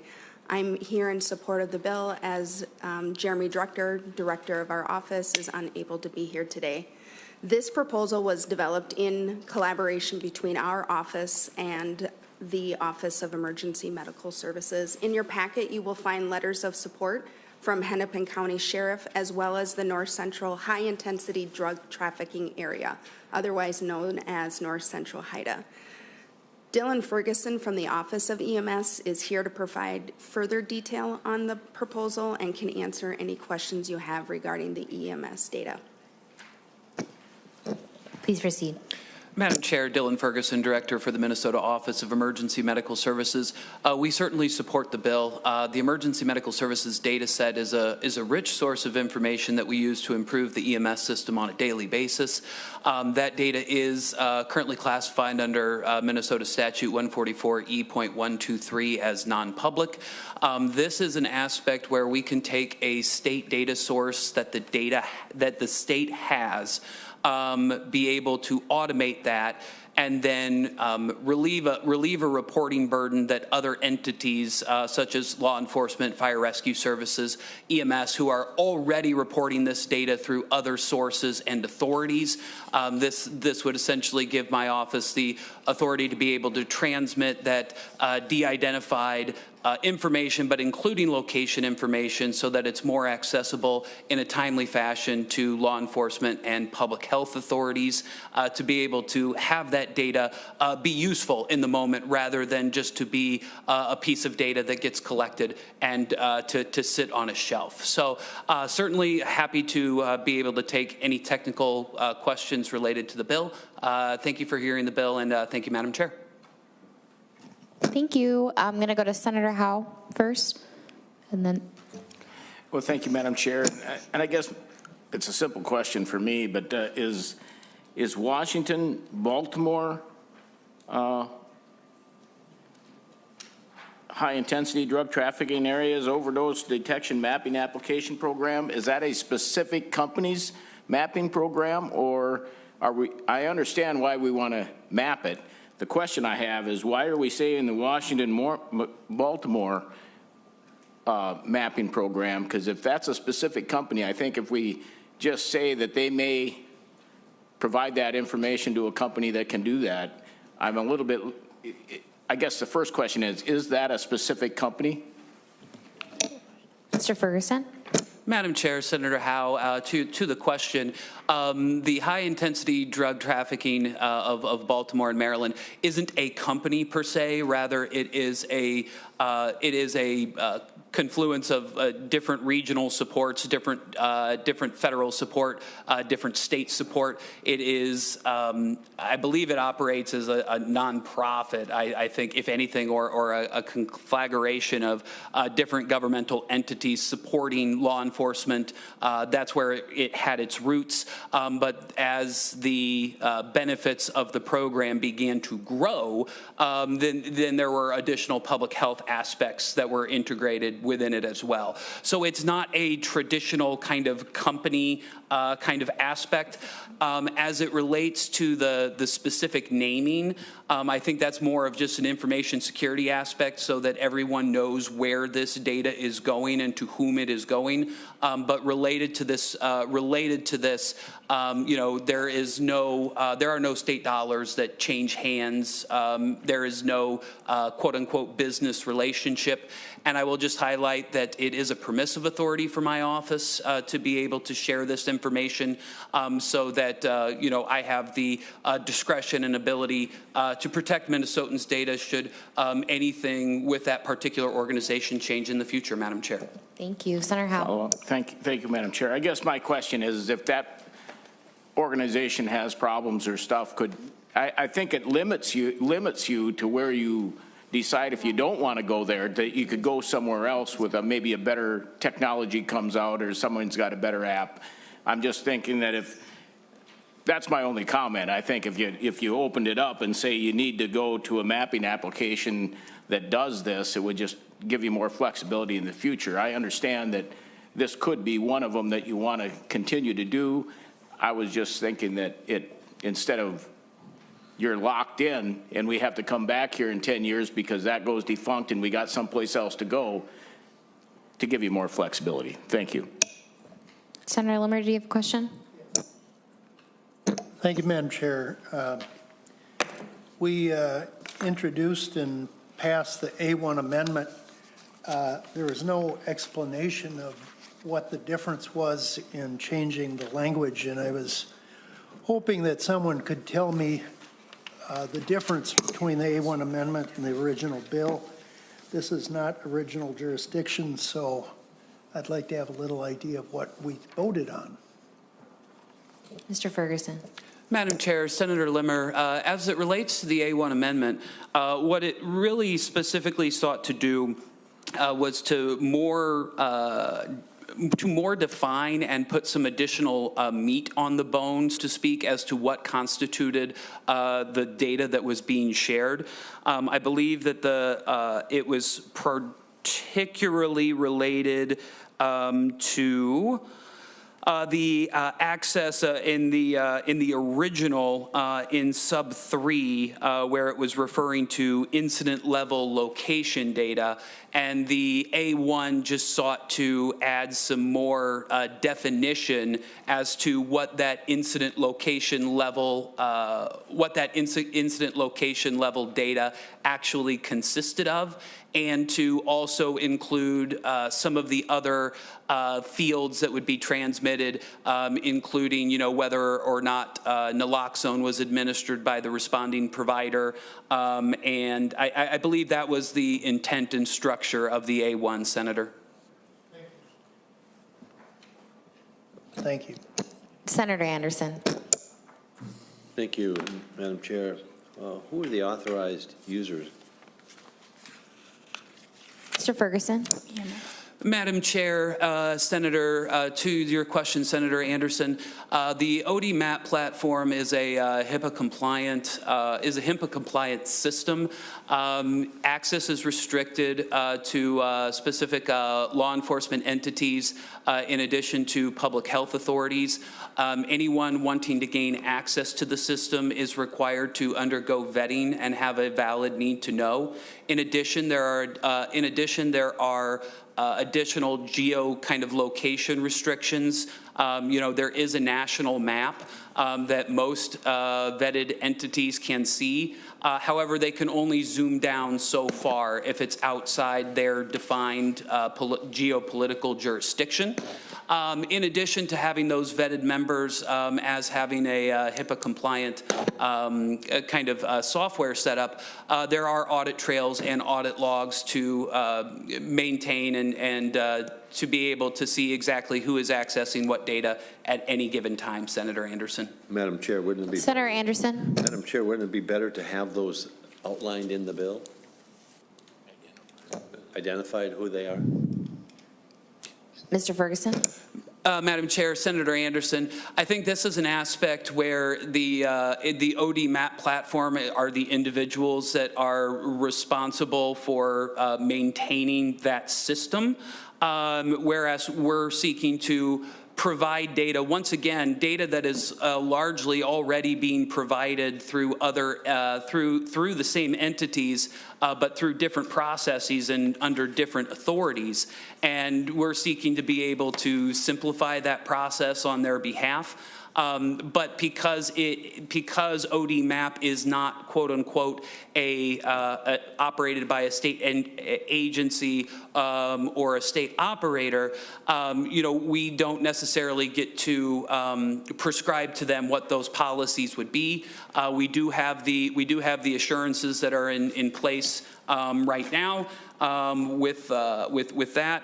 And it is a case of being able to, once again, going back to the discussions of the discretionary authority, where should hypothetically, to use another senator's remark, 10 years or so for a policy to change, then we would certainly, retain that discretionary authority to do that. And I just really want to emphasize that the primary use of this is for law enforcement and public health authorities to be able to access data in a more timely fashion, to be able to make state and local decisions regarding the use of public health measures such as naloxone, and also to help target other efforts needed to really be able to continue to respond to the opioid epidemic that we've seen come across the country.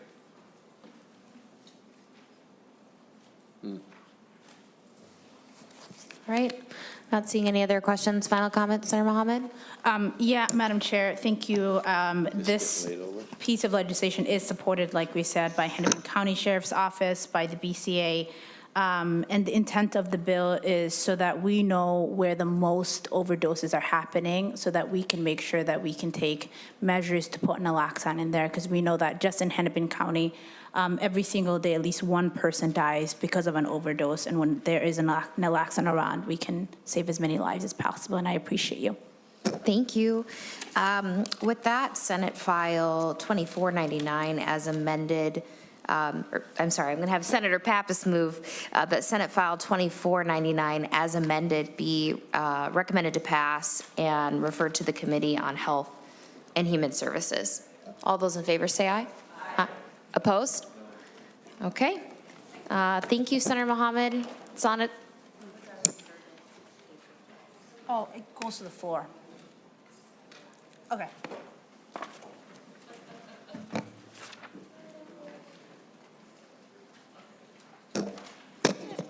Senator Seeberger's coming up. We're going to take a few of your bills.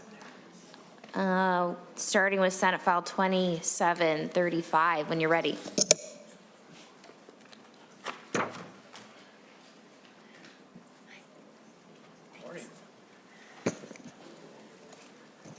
Madam Chair, members of the Judiciary Committee, we are here with Senate File 2735.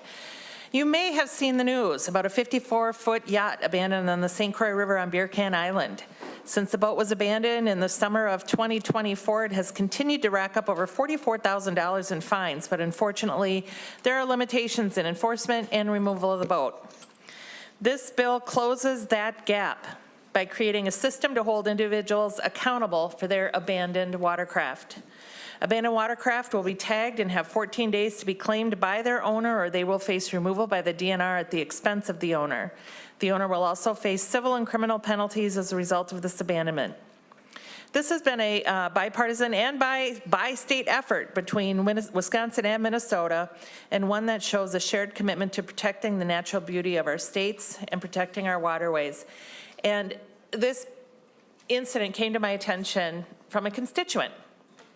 She was out kayaking on the St. Croix and made her way over to Beer Can Island, as one does in the summertime in my area, and noticed this boat. And the boat was initially just abandoned on Beer Can. Beer Can Island is it's a dredging pile of sand from the channel in the St. Croix River between Hudson and my district in West Lakeland Township. And it's where people, it's a wonderful place along St. Croix River. And my constituent noticed this boat, and as she kayaked out to Beer Can Island all summer long, this boat was still there, and she contacted me and alerted me to the fact that it was sinking and it was seeping oil and gas and everything else into the St. Croix. And ever since that time, I have been in contact with the Minnesota DNR about what can we do. And it turns out while the sheriffs have authority to address abandoned watercraft, there really wasn't any teeth in the law. And I have since learned, since I began working on this particular bill, that this is a problem statewide. It's not just a single boat on the St. Croix River.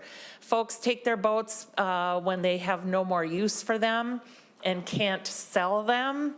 They abandon them not only on waterways, they abandon them on the side of the road, they abandon them in state parks, and there's really no recourse to either go after the owner for this or to try to prevent it from happening in the first place. This particular boat on the St. Croix River, the owner has been fined over $40,000. The boat's still there.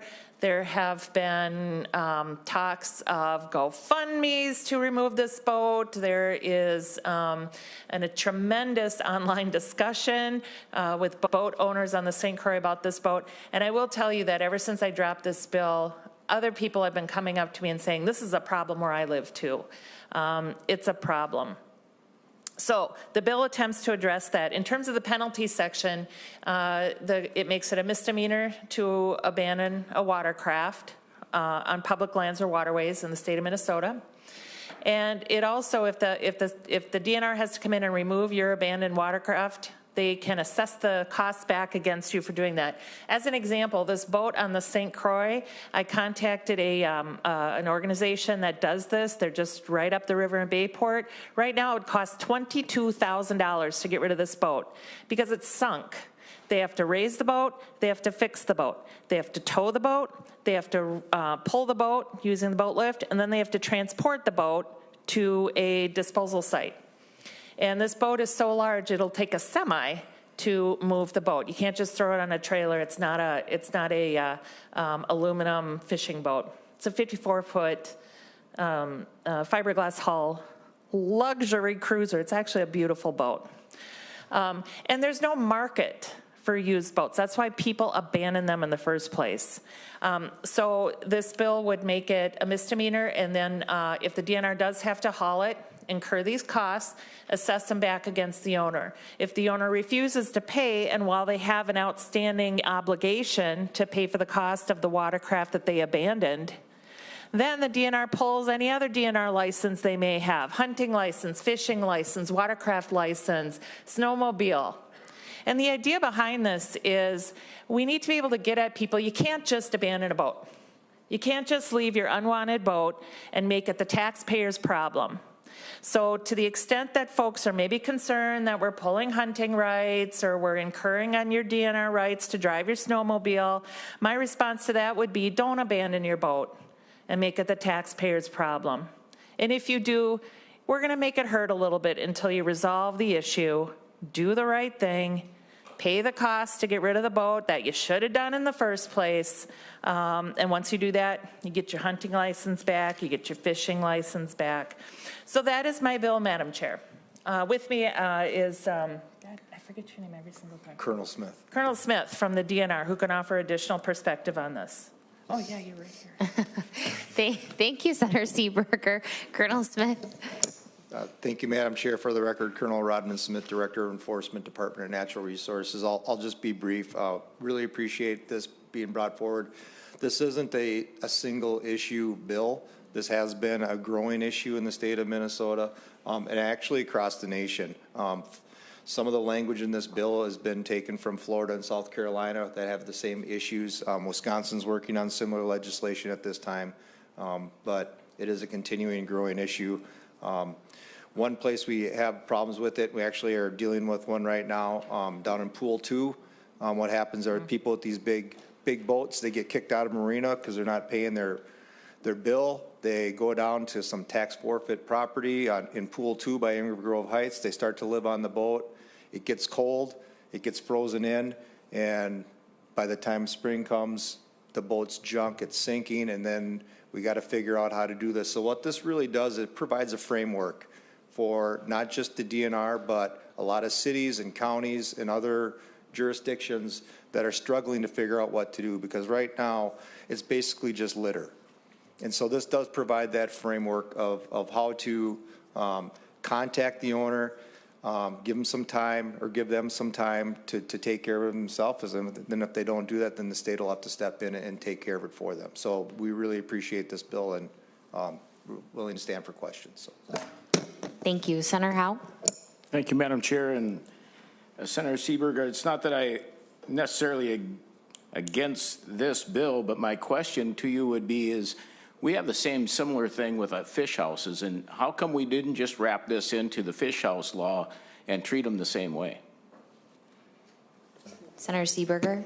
Because nobody, oh, thank you, Mr. Chair, and Senator Howe, nobody came to me and talked to me about fish houses. So this was an issue. I drafted the law, and here we are today. Madam Senator Chair? Howe, maybe there's Senator an opportunity Seeberger, for y'all to work together. Senator Seeberger, but fish houses, we've had this problem with fish houses for years. They strip off their identification and leave them sink. So the question is when this was proposed, and maybe for the DNR, is why didn't we deal with these the same way and wrap it in there and make it a simple amendment to an existing statute instead of trying to deal with it in a totally separate piece of law? Colonel Smith. Madam Chair, Senator Howe, so there's some differences between this and fish houses. So fish houses, we have a defined date when they have to be removed. In the southern part of the state, it's March 1st. Northern part of the state, it's March 15th. And so we know that if a fish house is there and it's abandoned, if it's after March 15th, we just go and take it, right? We don't do the 14 days or anything like this. Boats are a little bit different because people are, there's no date where when a boat is on the water, they can't be on the water after a certain date. And so it is a little bit different. This is more similar, Senator Howe, to some legislation in 86B 107. It talks about vehicles through the ice. And so it is referenced here in the letter, or in the statute, but it's a little bit more closer to that than it is fish houses. And that's why we're trying something and creating new language here. Senator Kroon. Thank you, Madam Chair, and I'm not against this bill really either. People need to responsibly dispose of their property, and they shouldn't abandon it. I note that it's only on waterways and public property. I'm concerned that this might just shift the problem to people abandoning their boats onto someone else's private property. I think the fundamental problem is, and I'm not an expert on this area, but I'm told that it's really, really expensive to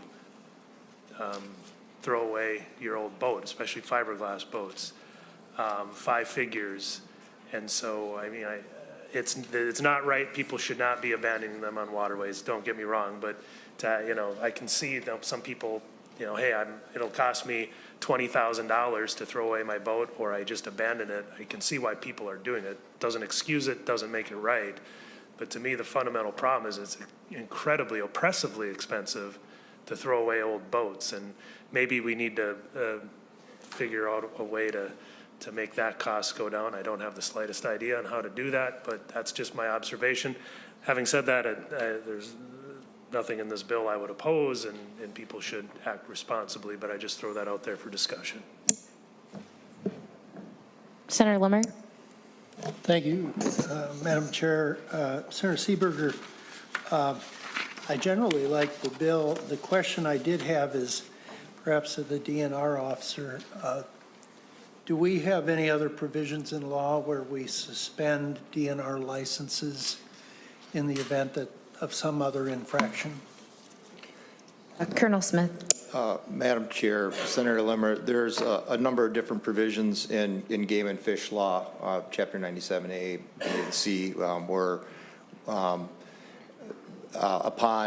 either upon conviction or sometime upon charging, where licenses are void or suspended until there's some type of conviction, one way or the other. And so this isn't unprecedented in game and fish law. Madam Chair. Senator Limmer. In the case of a boat that's sunk, due to whatever reason, is there insurance remedies that a boat owner could buy insurance on a boat in the event that their boat sinks, that insurance company would pay for removing the boat out of that water? Colonel Chair, Smith. Madam Chair, Senator Limmer, I guess I'm not an insurance person, so I don't know. I know that most people have insurance on their boats. I think a boat that's sunk is a little bit different than the ones that are just being abandoned, right? And so, as we heard, there's people that are leaving them on the water abandoned, but what we're seeing more and more increasingly because of that cost of getting rid of them is driving them to a state forest or wildlife management area, tying a rope to it and pulling it off the trailer, and they just keep going because it's a lot cheaper to do that. And so I don't think insurance would really cover that. So. Okay, thank you. Yes. Senator Howe? Thank you, Madam Chair. This doesn't solve the problem if they just take off the registration, cut out the serial number, and abandon the boat. You're still going to have a heck of a time trying to figure out who owned the boat, I would have to believe. I mean, that'd be my question, is what's the remedy for, if they're going to do this, they strip off all the identification stuff like they do a fish house and leave it sit. Colonel Smith? Madam Chair, Senator Hall, and that's where the criminal investigation would come into play, and so we have had that happen. And we have been successful in tracking down who owns these boats. A lot of people know, especially in smaller communities, who has a boat and who's got and so we are able to track those back and then charge them. So there's some investigatory avenues for us to be able to track down those folks. Senator Clark. Thank you, Chair.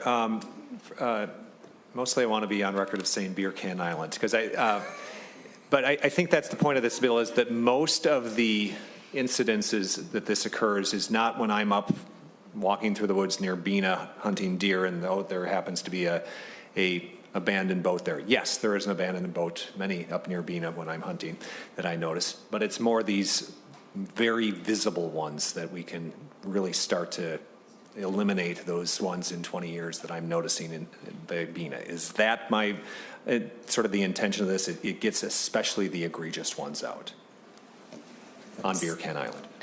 Senator Seeberger.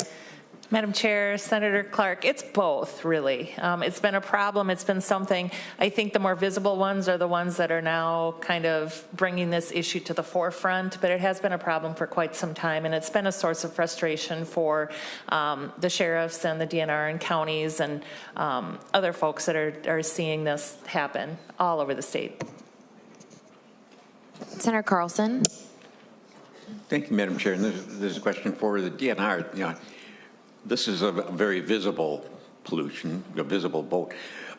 Do you have a map of those same kind of watercraft that might have been sunk in deep water, but you have no ability to pull them up, no funding to pull them up, getting rid of them? Is there something that can allow you to go retroactively back and get some of these abandoned pieces of equipment or fish houses or cars and pull them up and find the owners and fine them? Madam Chair? Colonel Smith. Madam Chair, Senator Carlson. So prior to, if this legislation passes, everything will kind of run through the DNR and we'll be able to track that. Currently, it's all run through the local sheriff's offices, and so in the jurisdiction of wherever that watercraft is sunk. And so there is no, in current law, any mandatory reporting to the DNR about that. And so we have no way to know what happened in Crow Wing County, for the last 20 years or any of the other counties, if you pick a county. And so we might be able to go back and talk with some of our county partners and say, do you have any issues or something that we need to do, burning desire to get something out? And so we would be able to do that, but we don't have a database at this point. Senator Carlson. It is retroactively, if you do have reports of abandoned boats somewhere, you can pull them up and go back and charge. If you can locate the owner, you can go back and charge them. So it is retroactive. Madam Chair. Colonel Smith. Madam Chair, Senator Carlson, there's nothing in the bill that would prohibit it from being retroactive. And so if there is a vote, we could do that investigation. So yes. Okay. Any final comments, Senator Seeberger? Thank you, Madam Chair. Owning a boat is fun. I have a boat. Madam Chair, you've been on my boat. It's a great boat. But I will say last summer, I didn't use my boat, unfortunately. And it was not abandoned. It just was neglected. And owning a boat is expensive. You got to put gas in the boat. You got to insure the boat. You have to maintain the boat. And I think sometimes folks get into the world of boating without truly understanding what they're getting into. And I know that that was the situation that the boat owner found himself in with regard to the one on Beer Can Island. So, you know, I sympathize and empathize with folks that think, gosh, you know, I'm going to get out on the river and have this boat. But we have to encourage responsible boat ownership, and that's what my bill does. Thank you for hearing me on Senate File 2735. Senator Pappas. Madam Chair, boat owners have an expression: the two best days in a boat owner's life is the day you buy your boat and the day you sell your boat. I know it's like putting money in a hole in the river with boats. Madam Chair. Right. Yeah. Senator Kroon. I have another one. My parents owned a boat growing up, and they had a magnet on the refrigerator that says, "A boat is a hole in the water into which you throw money." I can confirm. All right. With that, Senator Seeberger moves that Senate File 2735 be recommended to pass and be referred to the Committee on Environment, Climate, and Legacy. All those in favor say aye. Aye. Opposed? Okay. Thank you, Senator Seeberger. Your next bill is Senate File 1578.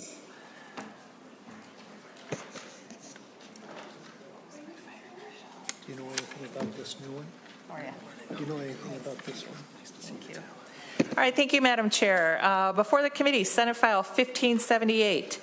This bill from the State Fire Marshal Division of DPS seeks to repeal some outdated fire safety measures established as far back as 1913 and that predate the adoption of the State Fire Code. The Minnesota State Fire Code is now regularly updated through administrative rulemaking and based on the International Fire Code. Repeal of these statutes will not jeopardize safety, as the requirements in the current Minnesota State Fire Code meet or exceed the fire safety measures in the statutes. My testifier here today can speak more on the topic.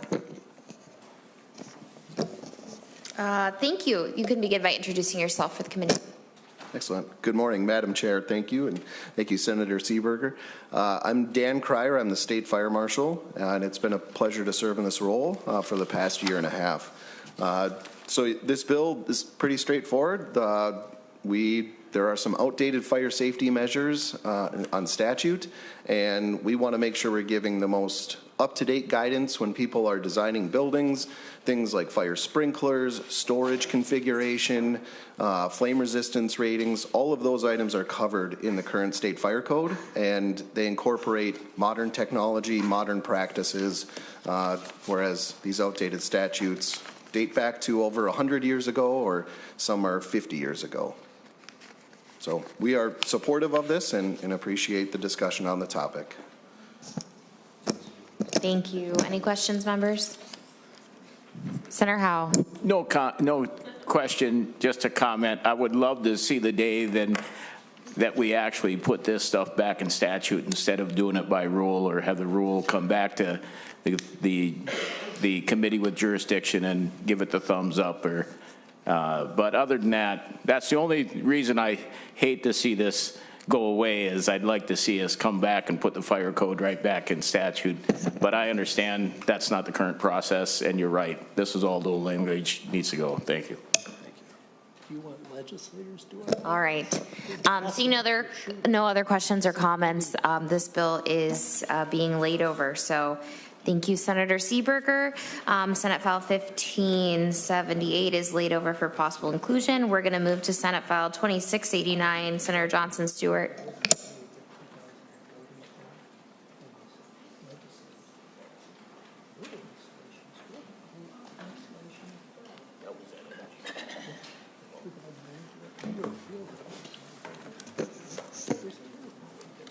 When you're ready, Senator. Thank you, Madam Chair. Good morning, friends. Good morning, committee members. I'm so happy to be here and grateful for this opportunity to present Senate File 2689, which is otherwise known as the Medical Assistance Protection Act. I believe we have the A1 amendment that I thought Senator Carlson was going to move, but he doesn't look like he's here. We can ask Senator Westland to move that, the A1 amendment. Okay. Senator Westland moves the A1 authors amendment. All those in favor say aye. Aye. Opposed? Okay. That amendment's adopted. To your bill as amended. Thank you, Madam Chair. So the goal of this bipartisan bill is to protect a popular and important program that 1 in 4 Minnesotans rely on for health care coverage. Nearly 600,000, or 42% of Medicaid enrollees are children. Many parents, pregnant people, elders, and people with disabilities also rely on medical assurance. Excuse me. Medical assistance. So this act, the Medical Assistance Protection Act, will improve the Attorney General's office's ability to investigate and prosecute fraudsters by adding 9 new staff members to the Attorney General's Office of Medicaid Fraud Control Unit to account for recent increases to the state Medicaid budget. By the way, the 9 new staff members are will be jointly funded by the federal government. The bill will increase then this unit staff from 32 to 41 people.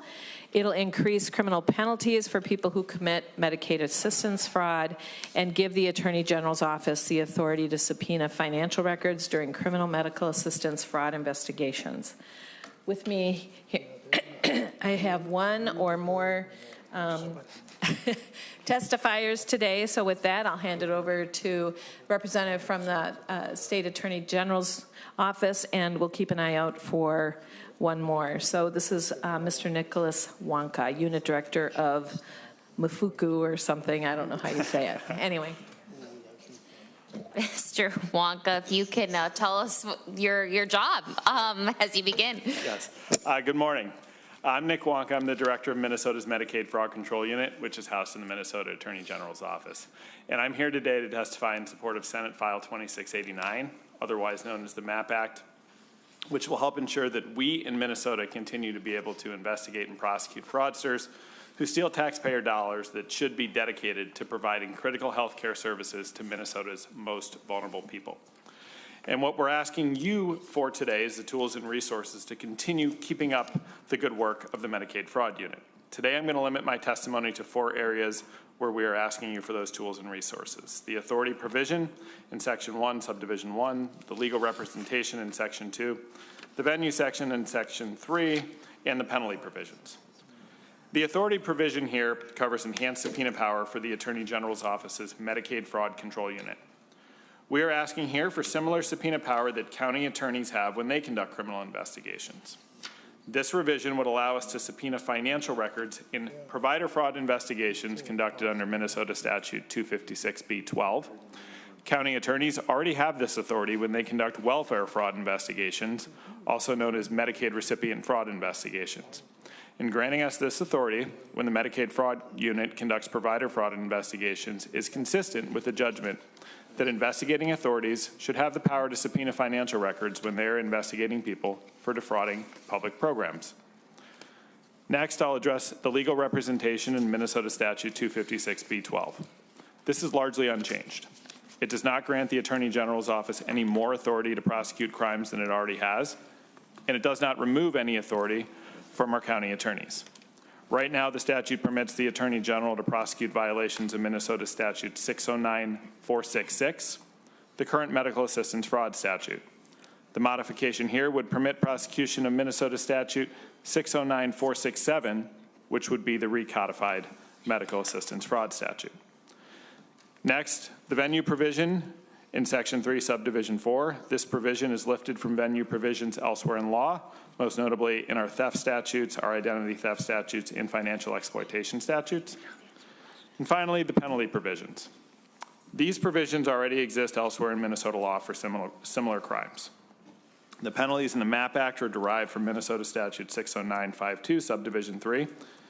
Other fraud offenses against the government or private parties already carry these identical penalties. For instance, the welfare fraud statutes, which criminalize fraudulently obtaining Medicaid or other publicly financed benefits, carry the same penalties as those identified in the MAP Act. Minnesota Statute 25698, the welfare fraud statute, specifically identifies these sentencing provisions, and the MAP Act here correctly recognizes that fraud committed by Medicaid providers should carry the same penalties, no harsher, no more lenient, as fraud committed by Medicaid beneficiaries obtaining benefits. Next, Minnesota Statute 609-611 criminalizes insurance fraud. This is most commonly charged when offenders defraud private insurance companies of all types, including private health insurance companies. Like the MAP Act and the welfare fraud statute, the penalties in the insurance fraud statute are identical to those in Minnesota Statute 60952, subdivision 3. And the MAP Act recognizes that those who defraud a publicly financed insurance program, like Medicaid, should have the same penalties as those who defraud a private insurer. And finally, the penalties in the MAP Act also directly mirror those in a workers' compensation fraud criminal statute contained in Minnesota Statute 176-178. And again, the penalties for defrauding Medicaid should not differ from defrauding the workers' compensation insurance program. Thank you. Thank you. I see John Keller has joined us as well. Did you have testimony or just here for questions? Great. Members, any questions, comments? Kroon. Thank you, Madam Chair, and I'm not opposed to cracking down on Medicaid fraud and giving more resources. You know, I think the Office of Inspector General bill that Senator Gustafson and I are working on is my preferred route on some of these things, but I'm not opposed to this, but I'll just reiterate my concern. I assume that this division, the Medicaid fraud control unit within the Attorney General's office, is governed by the data practices provisions in section 13.65. Senator Johnson Stewart. Thank you, Madam Chair. I will let my testifiers answer that question. Yes, it is. Senator Kroon. Thank you, Madam Chair. And then obviously this is a recurring theme in this committee, and I won't belabor the point today, but because that's my bill, Senate File 730. I do have concerns about increasing the Attorney General's authority and providing more resources to that office as long as it's failing to be transparent in its data practices. Preventing fraud is very important, but so is transparency with closed investigations. And right now, the Attorney General's office has no transparency mechanisms in place and routinely refuses to turn over documents that have been for decades routinely turned over to the public. And that's what my Senate File 730 is about. So I'm not opposed to this in theory, but we have to figure out a way to get more transparency into the Attorney General's office before we start giving them significantly more resources to do this important work. And been trying to work on this and been getting nothing but resistance from the Attorney General's office, who absolutely does not want to add any more transparency to their office. That's very concerning to me. I think it should be concerning to all of us in a bipartisan way. There may be legitimate reasons with multi-state litigation that I've heard about, but there are workarounds, there are ways to add transparency to this. And I just wish the Attorney General's office would engage with us on this issue to provide more transparency to their office, to make us feel more comfortable giving the Attorney General's office more resources to do this important work. Thank you. Senator Clark. Thank you, Chair. To Senator Kroon's point on the IG's option, I'm intrigued by that as well, but understand that this is an expansion of existing resources. Couple quick questions. Senator, you mentioned that there is a federal match involved in this. Are we sure? Yeah, what I can say. Mr. Wonka. Sorry. Yeah, he can. Senator Johnson Stewart. Thank you, Madam Chair. I asked the same question, and I'll let Mr. Wonka talk about that. Okay, Mr. Wonka. Yes. We have not heard anything that our funding is in jeopardy. I can tell you that as recently as a couple weeks ago, I was working on a budget request with our grants manager at the Federal Department of Health and Human Services Office of Inspector General. We were talking about staffing size for the next 2 years. I indicated that it was our intention to submit a request for 41 people, even pending this legislation, whether it was passed. She indicated that was fine. That was expected to continue to be approved by the federal government. But the match is we are funded 75% by the federal government and 25% by the state. Senator Clark? I encourage you to keep a close eye on that and draw down funds as quick as you can if this gets through. Second, in terms of processes for this, how are cases referred? How are they found to investigate? Mr. Wonka? So most of our referrals either come from the Minnesota Department of Human Services or managed care organizations. What happens is they will conduct an administrative investigation, and if there is a credible allegation of fraud, which is defined by statute, they are required to refer it to us after the administrative investigation is completed. We are the investigators and prosecutors. We are the administrators of the program, and our federal regulations require us to be entirely separate from the Department of Human Services. So we can't do a parallel investigation to them at the same time. Does that answer your question? Senator Clark? Chair, it does answer my question. So it may be then you can't answer this question. So if DHS finds the cases, do you know their process for finding the cases or determining, is it algorithms? Is it, how do they identify them? Mr. Wonka? I do not know the answer to that question. Senator Clark? Thank you, Chair.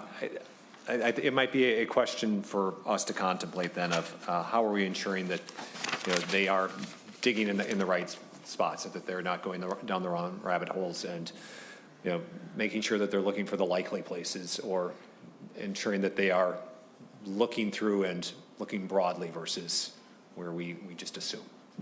So. Mm-hmm. Senator Johnson Stewart. Thank you, Madam Chair. Senator Clark, I would echo that concern, and have also noted that as input from others of our colleagues. So I think that's an important question. Thank you. Senator Limmer, did you have a question? Yes, thank you.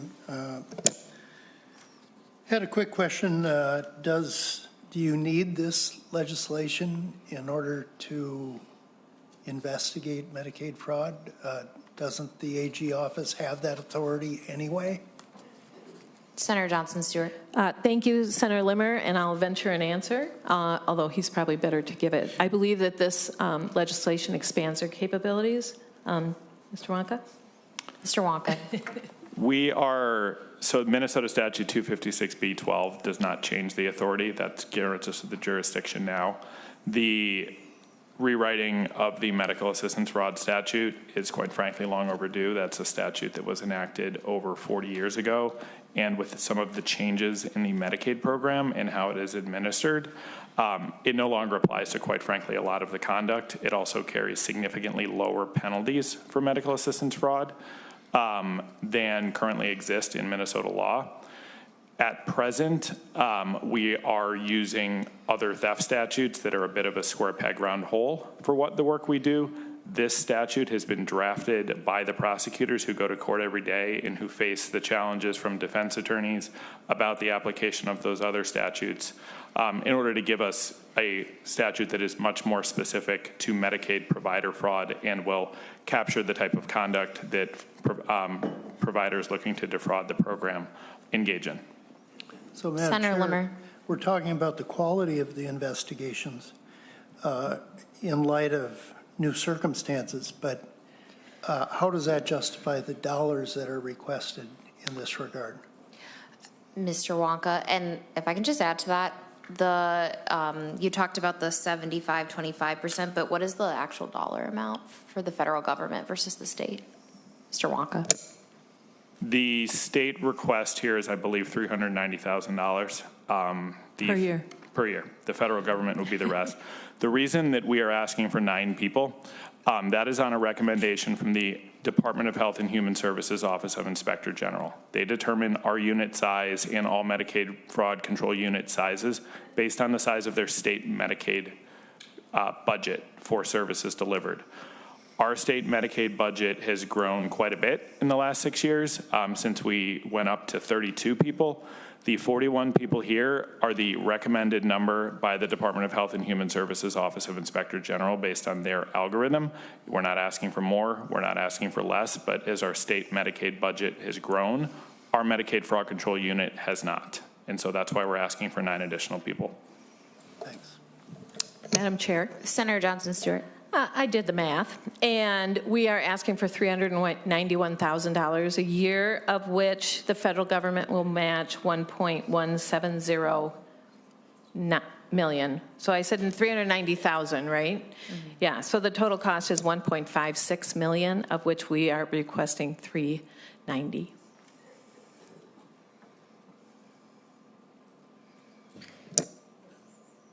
The intention is to go to state and local gov? Okay. Yes, please.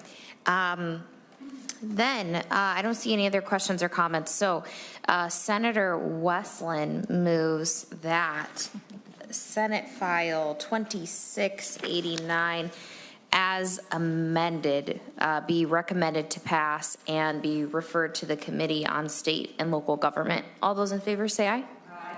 Opposed?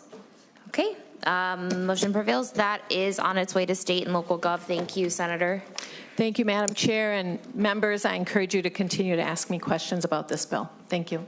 Thank you so much. I signed you in already. Great, thank you.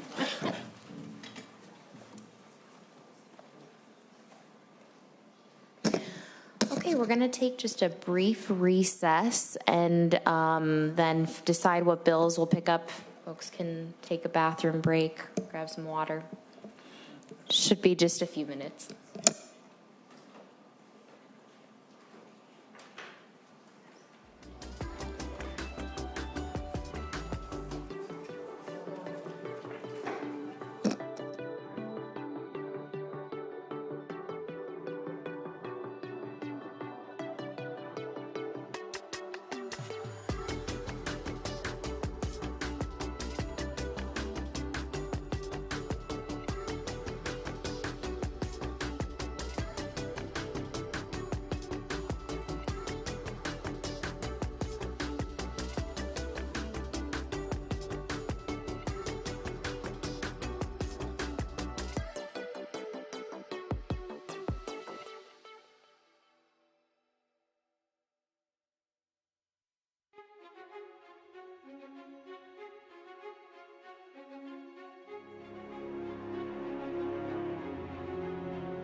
Just give you all a few minutes to make your way back to the table.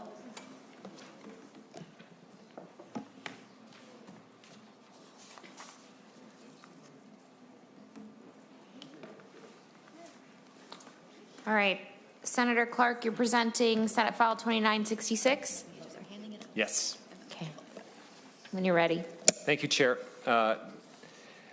Committee, this is Senate File 2966 is a fairly simple bill that adds tribal definition into the definition of government agency for the purposes of receiving 911 calls. This largely comes from White Earth Police Department responding to calls in each of 3 counties that White Earth is located in. When there is a system overload or outage, each of these counties transfers to another county outside of the responding jurisdiction for the county. This bill would ensure that White Earth can start the call, notify responders, and therefore reduce response time. This agency responds to calls within Becker, Mohamed, Clearwater counties and should have the same systems and services available to dispatchers and responders as each of the counties. White Earth Nation has 2 ambulance services and 2 fire departments. White Earth Police Department only dispatches White Earth Ambulance, and the counties dispatch both fire departments and the ambulance service. Our agency pays for programs such as Rapid Deploy, and the counties are provided with little or no cost to the state. Oftentimes, White Earth tribal members often just call the White Earth Police Department instead of 911, so White Earth is actually taking 911 type calls already, but does not have the same processing capabilities such as interpreter services for the deaf or hard of hearing tribal members. And so, Chair, that is my simple, straightforward bill that I'm presenting on behalf of Senator Kunesh. I am a co-author.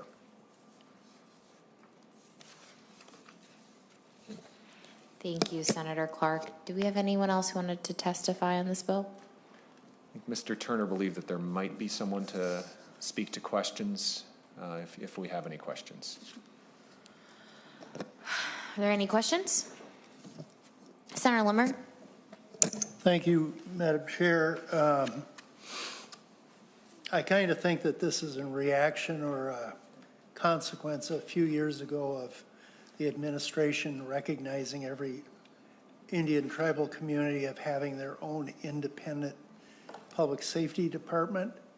And despite the fact that that was kind of a broad brush on the issue, it triggers a lot of different jurisdictions that overlap Native American communities. You have federal relationships with Indian tribal communities. County sheriffs have had, in the past, more of a jurisdictional partnership with tribal communities when things happen. And in this case, I'm trying to determine how that would affect relationships with especially county sheriff, law enforcement agencies. Do you have any insight on that, Senator? Senator Clark? Thank you, Chair, and thank you, Senator Limmer. I can speak to White Earth Police Department where there does seem to be agreement within the Sheriff's Association that that's appropriate. Beyond that, I don't have good insight for you. Madam Chair. Senator Limmer? I see in the bill that it's written broadly, government agency meaning tribal agency. So it not only will affect White Earth, but it'll affect all of the remaining 10 other tribes. Some have more of a reliance on federal government than others. And so I'm just trying to determine how is this broad bill written for one Indian community, as has been stated in testimony, how it affects the others. By any chance, is anyone from DPS here? And maybe they could explain how it may affect other tribal communities. Thank you for being here. Megan Gallagher. Thank you, Madam Chair. Senator Limmer, my name is Megan Gallagher. I'm the Director of Legislative Affairs for the Department of Public Safety. We're still reviewing what the overall impacts might be to other tribal entities. Our understanding is that the intent is to help bring them into the PSAP network. Currently, they're considered dispatch centers, not PSAPs. So this is part of the overall work that the Emergency Communications Network Division is doing with their strategic planning around changes to Chapter 403. So we're still reviewing what the overall impact might be statewide. I think, as has been said, White Earth Nation sounds like has been doing the work on this and would be ready to be brought into the fold. I can't speak to what other tribal nations specifically, how they might be impacted or if they're interested in being brought in this way either. Yeah, Madam Chair. Senator Limmer. A number of questions pop up like do all tribal communities have the resources in their public safety departments? Some do and some are perhaps inadequate might be the word, and they partner better with county law enforcement agencies. I remember the very first one that we granted independent law enforcement status to, and that was Prairie Island. And they're very well equipped, a very sound public safety department. We've now expanded it or given that authority to the Indian tribal communities, which is fine. Matter of fact, they probably are better at it, but some of them still lack the resources necessary. Does the department see any problem from a resource standpoint if we make this change in the law? Are we pushing them out into their own domain without being assured that they have the resources necessary to conduct or react to criminal activity or public safety emergencies? Ms. Gallagher. Thank you, Madam Chair. Senator Limmer, I don't know the answer to that. I mean, I'm certainly happy to follow up and see what information I can find out.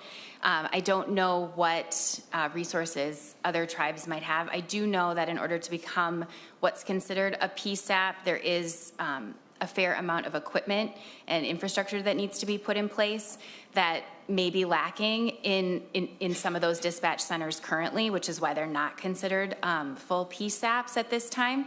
But they're also not part of the 911 account distribution by not having the full PSAP. So there are resources that are unavailable that would otherwise be there if they were PSAPs. So I can certainly follow up and see, what the impact would be. We have individuals within our Emergency Communications Network Division who regularly consult with the tribes about these issues. So I can certainly follow up with the committee and provide some more information. So, Madam Chair, one last. Senator Limmer. Does DPS, do they recommend passage of this bill? We are going to lay this over for possible inclusion today, but Ms. Gallagher.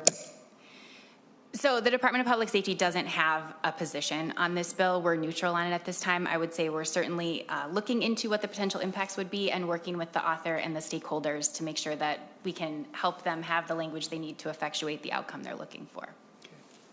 Okay. Madam Chair. Senator Limmer. I raise these questions because we definitely want to make sure that tribal communities have the resources. There's a great interest in tribal communities in having their own independent resources. We just want to make sure that they have every tool available in the event of an emergency. So, thank you. All right, seeing no other questions or comments, Senate File 2966 is laid over. Thank you, Senator Clark. And we are doing well on time here, folks. So we're going to take a break for lunch, and we'll come back at 1 p.m. Committee's in recess.